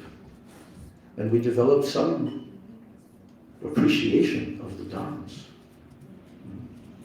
But Srila Bhaktivedanta Narayan Goswami Maharaj is a Braj Rasik Vaishnava who lived in the Dham for, at that point, more than 50, 60 years, doing Braj Mandala Parikrama. He became the authority, actually. He is the living authority of Braj Mandala Parikrama. He also wrote the books. He also consulted with the other books that had been written by the previous acharyas. And then he compiled his Braj Mandala Parikrama book, which you can all read, translated into Russian language and so many other languages. And Gurudev, in his Western traveling, he would say it in most places. At the end of his, 1 week festival of Harikatha and so forth, then he would address all the devotees and he would say, now we are returning back to our home, Sri Vrindavan Dham, and we want to invite all of you. You should come. You should come to our Braj Mandala Parikrama.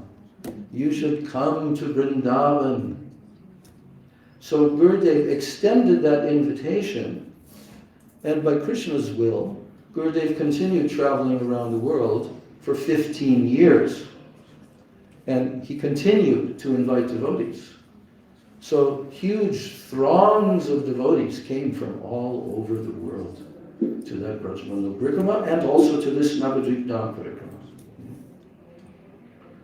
So Gurudev wanted not just to bring us physically to Vrindavan. We've been reading Raghavartma Chandrika book. We've been reading in our classes recently by Srila Vishwanath Chakravarti Thakur, which is talking about Raghavartma, meaning the pathway of Rag Bhakti. Gurudev came to bring everyone onto this pathway of Rag Bhakti. But there has to be an education process before that can be done. I was hearing recently how Srila Bhakti Rakshak Sridhar Maharaj was expressing about our Srila Prabhupada and his preaching when he first came to the West.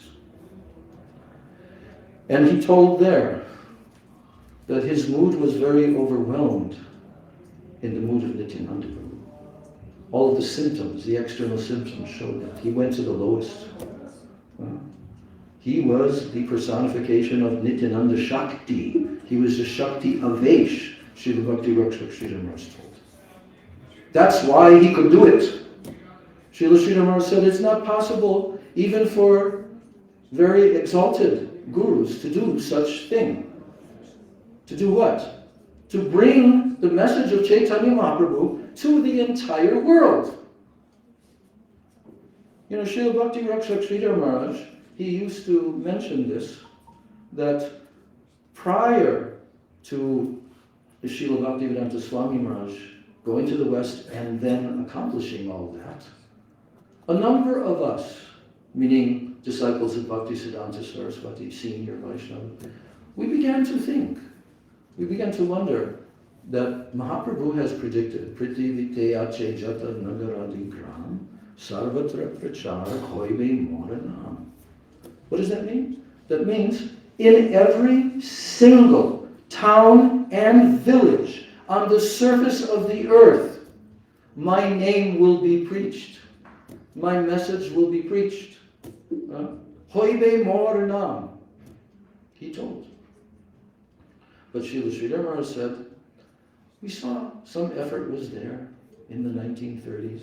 Srila Prabhupada Bhaktisiddhanta Saraswati made some attempt to send preachers. And they certainly accomplished something, but not on a substantial scale. So he said, we began to think, maybe Mahaprabhu's prediction that it will go to every town and village of the world, maybe he was really referring to this land, Bharatvarsha. They began to think like that. Yeah. Yeah, because the Westerners, they didn't take to it. There was attempts and so forth, but they're not accepting. But then Srila Sridhar said, then when our esteemed godbrother, Bhaktivedanta Swami Maharaj, went and accomplished the unthinkable, he accomplished it.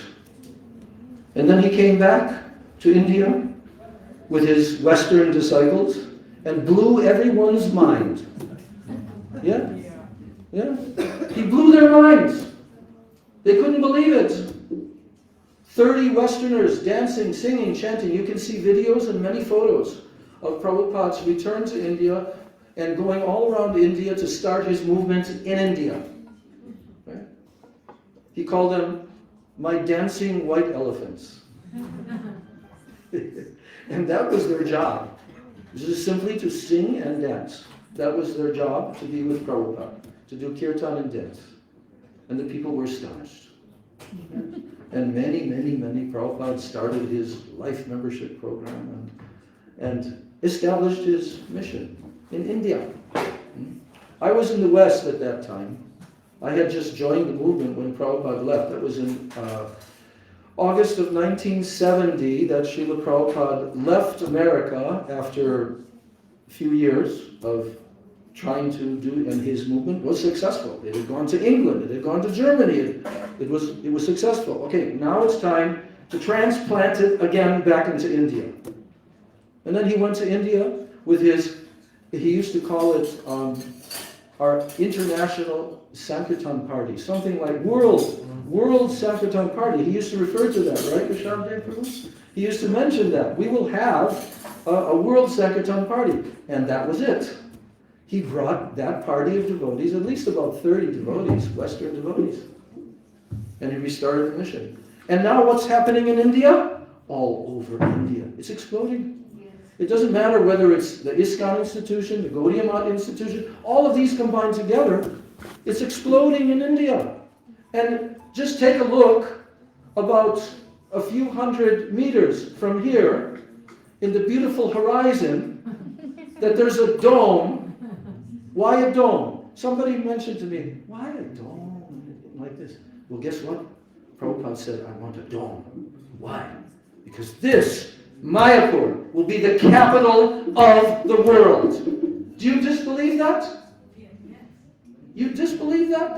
That this Mayapur Dham will be the capital of the entire world. Not New York, London, this and... No, Mayapur. Prabhupada predicted there is going to be an airport not far from here where jumbo jets can land. That means they can come from anywhere in the entire world and fly directly to Mayapur. Is this just imagination? Is Prabhupada just fantasizing? No, he sees it. Our Gurudeva used to say, Bhaktivedanta Swami Maharaj, he is Trikalagya. And he's also Satya Sankalpa. Whatever he says, that will come true. So that personality did that. But in his final days, in Vrindavan, in 1977, in October, I came there. I was there for 5 or 6 weeks before he departed. And Srila Prabhupada called to his bedside his intimate bosom friend, Srila Bhaktivedanta Narayan Maharaj. We have 2 conversations. One of them was recorded. We have the full conversation. The other one, I don't think that we have the actual recording. It may be somewhere. Gurudeva used to tell us this all the time. Why is he coming to the West? Why is he coming to the whole world?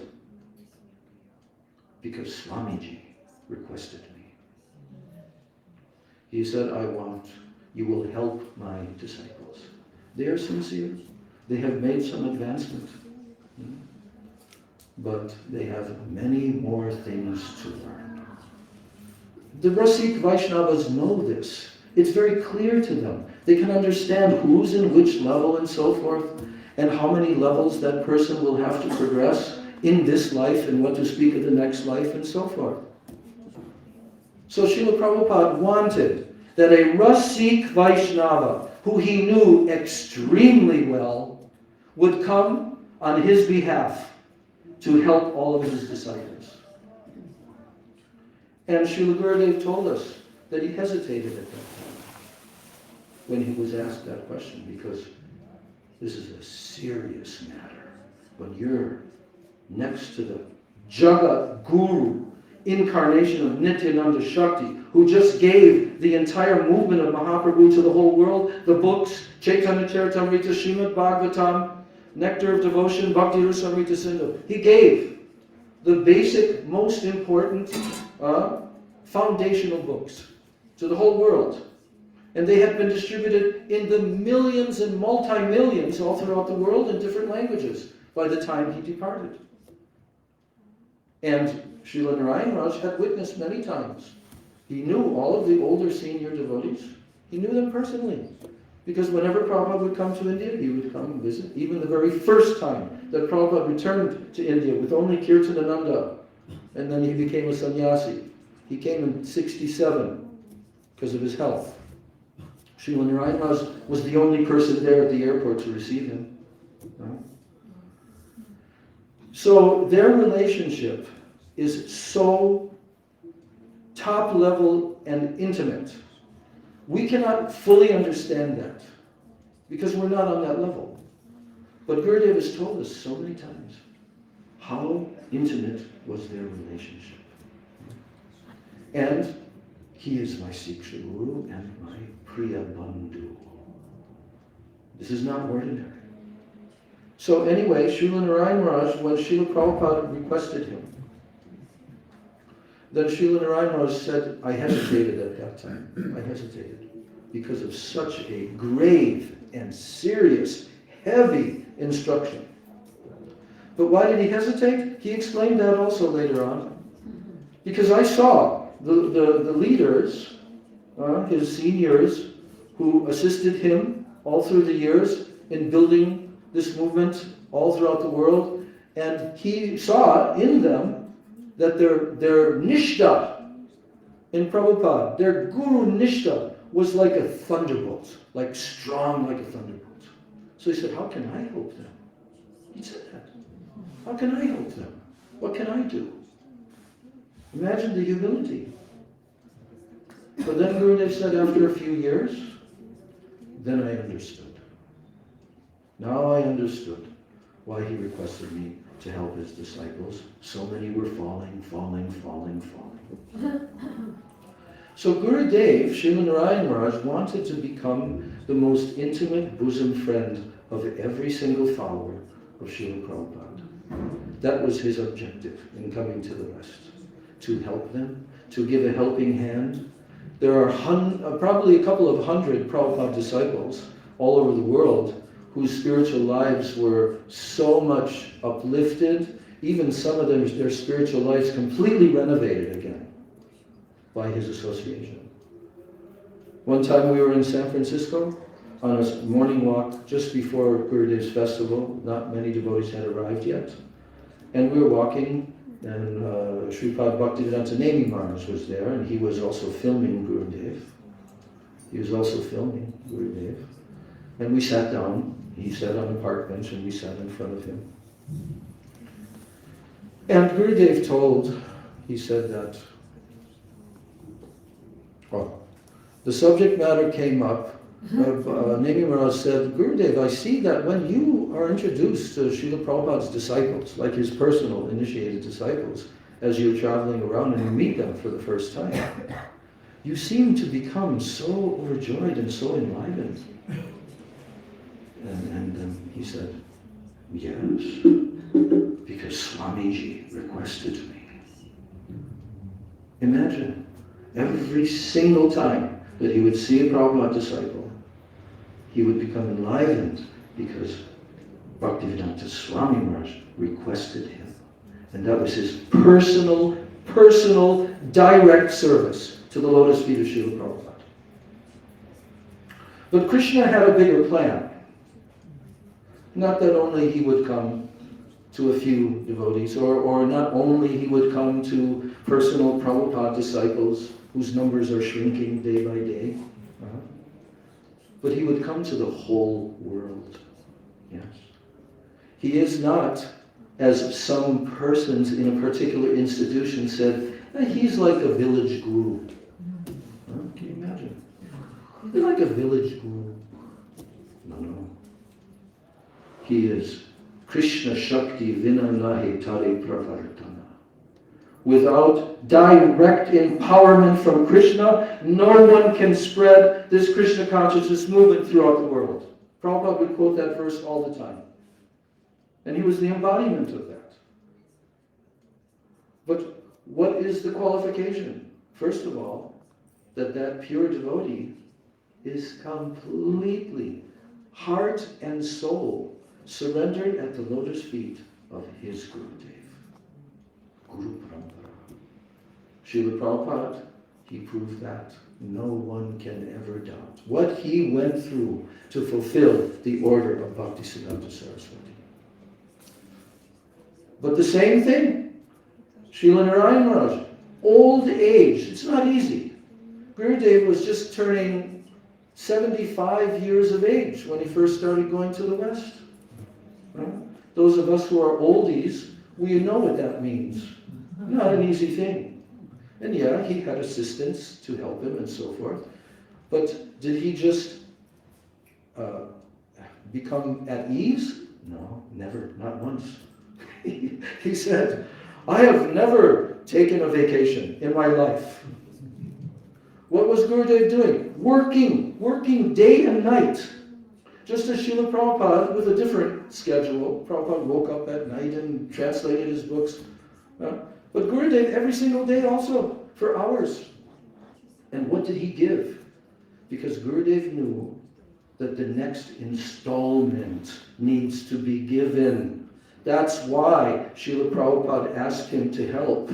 Because the next installment was not given. And it's not just a matter of translating a book and now you have the next installment. No. You have to have a Vraj, Rasik, pure Mahabhagavad, Rasik Vaishnava to explain the book. They're the only ones who can do it. It is a matter of realization. So Srila Prabhupada, it was not a light thing. He knew who is the personality. And did that come to pass? Yes. He gave all the foundational books. I don't even have to name them. You all know them. Jaiva Dharma and all the other books. These are the next installment. These are the books of the Goswamis. These are the books of our Rupanuga Acharyas. Unless someone reads those books, and unless someone understands that, they will not be able to come into the pathway of Rag Marg Bhakti, which is what Chaitanya Mahaprabhu came to give. Rag Marg Bhakti Loke Korite Pracharam. He came to give Rag Marg Bhakti. To the whole world, to the whole universe, Mahaprabhu came. Right here in Mayapur. This is mind-blowing. You should never become complacent, any of us that are living here. Your mind should always be completely shocked that how is it that I'm here in this holy land? How is it that I'm here where Mahaprabhu himself took birth, where his lotus feet, Nityananda Prabhu, Advaitacharya, Panchatattva, all their hundreds and thousands of Vaishnavas danced and sang all over these 9 islands. This is the topmost place in the universe. Just read the first 2 paragraphs of Jaiva Dharma. Bhaktivinoda Thakur is stating that fact. There is no place to compare. So, how we have come here? By divine grace. Someone. And I want to say that I love to hear devotees like Urugai Prabhu, who hasn't met personally. He hasn't met personally. So many of us have met personally, and we can recall, we can recollect, and we can relish and taste those kind of moods. But someone who hasn't met personally, Can they meet him?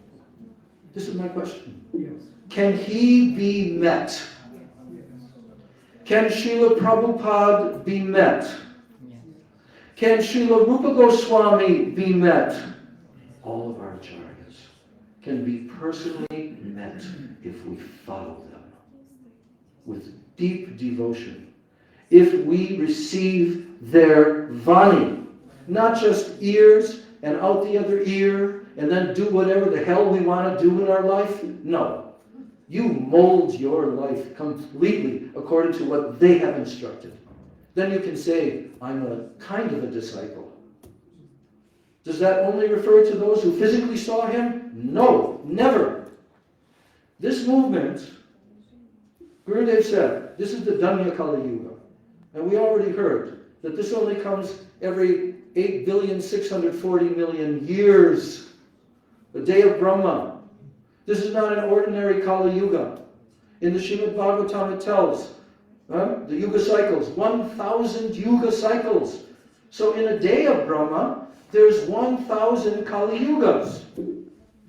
But only one of them, of those Kali Yugas, does Chaitanya Mahaprabhu come and give this highest of all gifts that have never been given before even, except by him in a previous kalpa.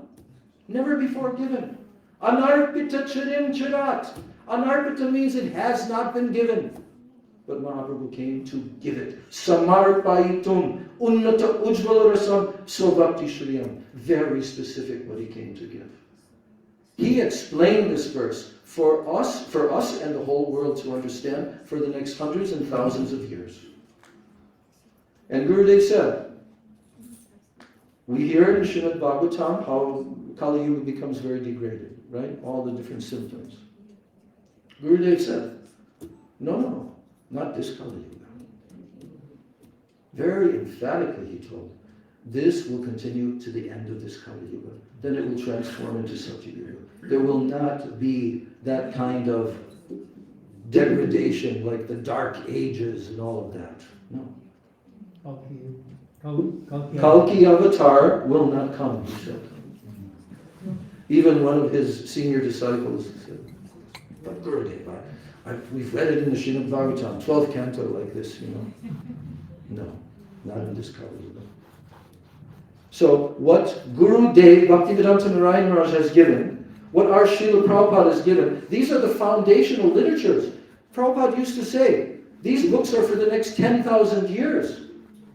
But he was being very conservative, I think. He had some purpose to give a specific number like that. But Gurudeva said, no. There's about 420,000 more years in this Kali Yuga.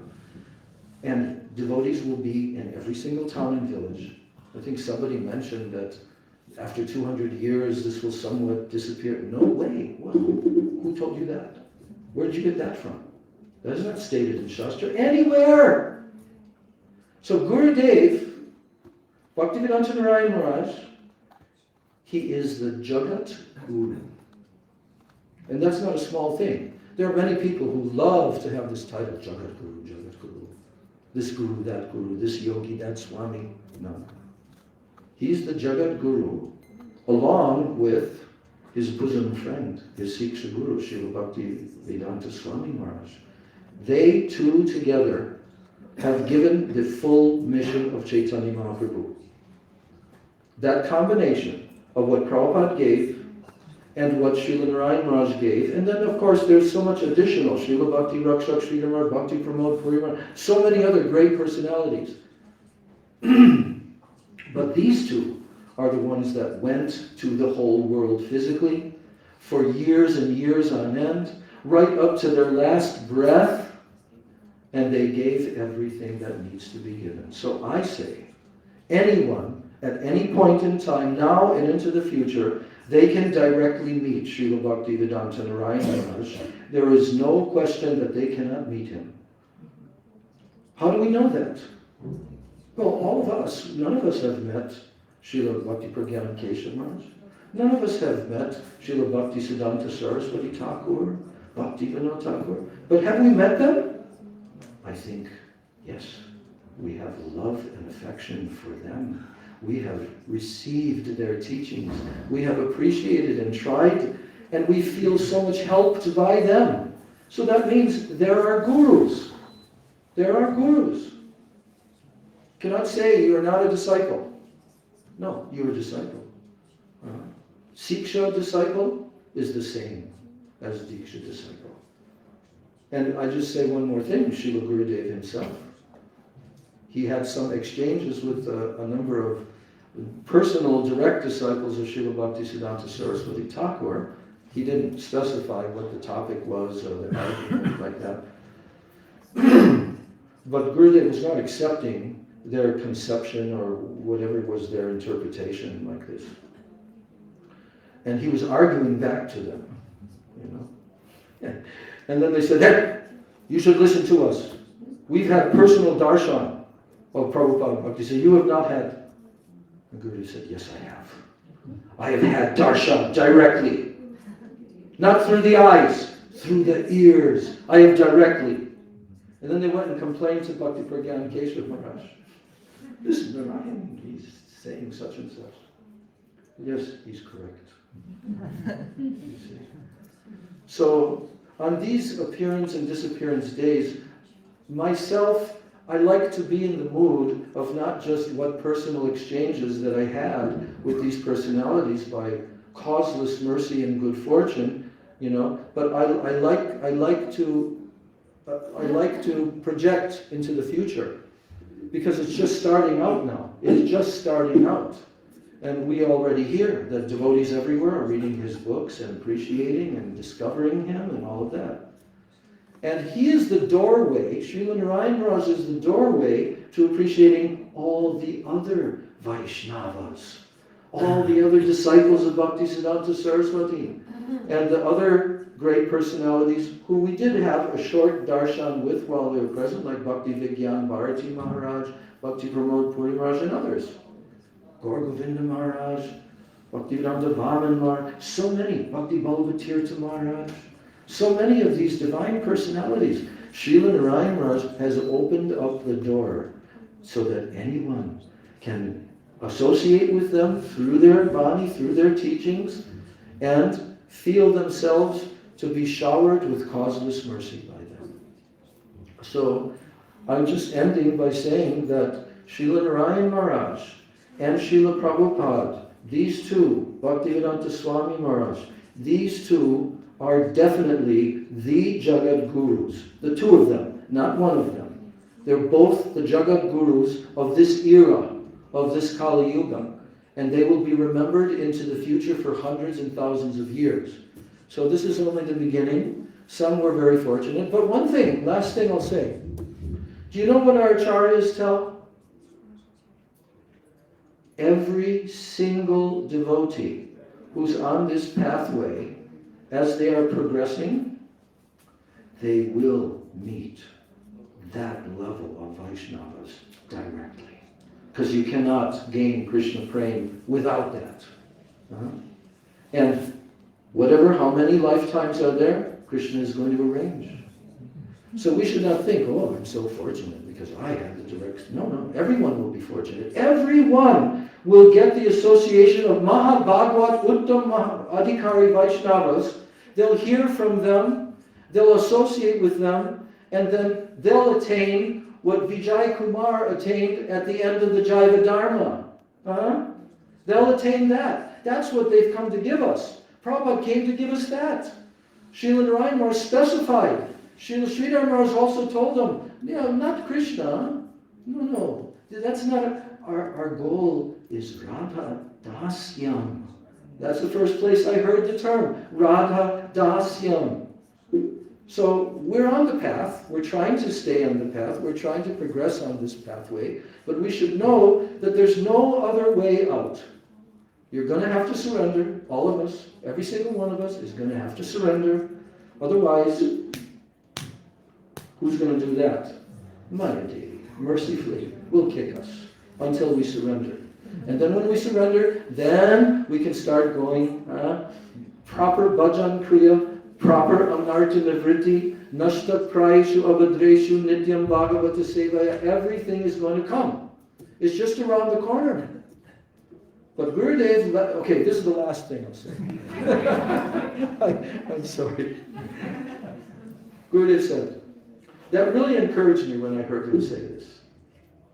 He said, listen, if you just use this current remainder of your life, whatever length of time it may be, but whatever is remaining in your life, if you just utilize this fully, and you fully surrender,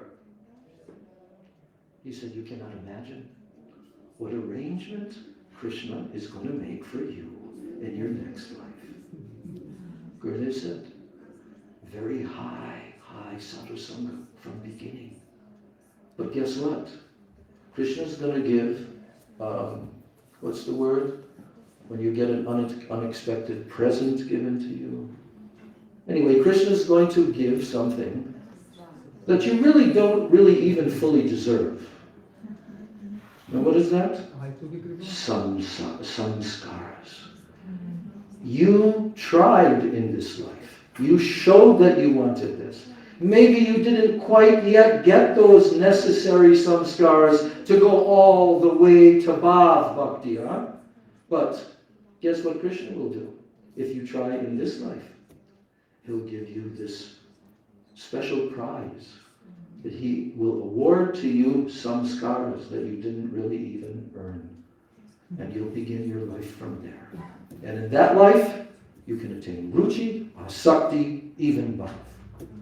So Gurudev would say sometimes, say for you, 2, 3, maybe 4 lifetimes for you, like that. He'd point to different devotees like this. So we're very close. But we should understand that you're going to have to do the work.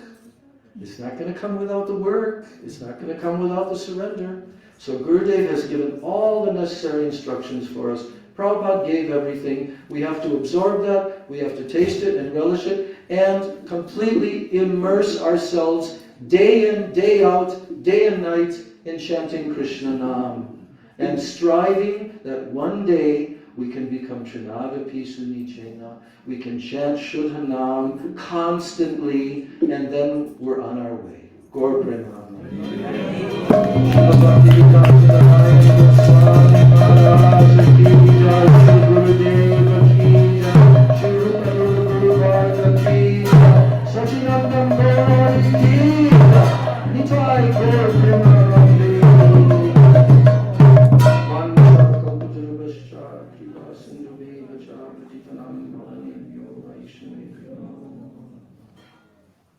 All glory to the Assembled Lord.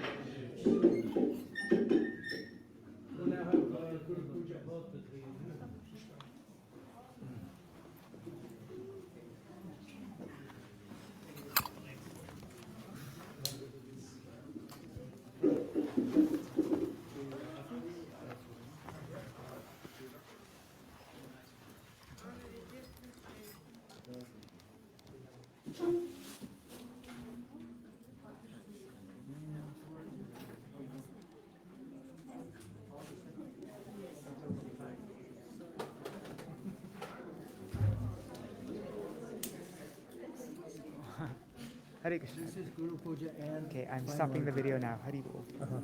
Yeah.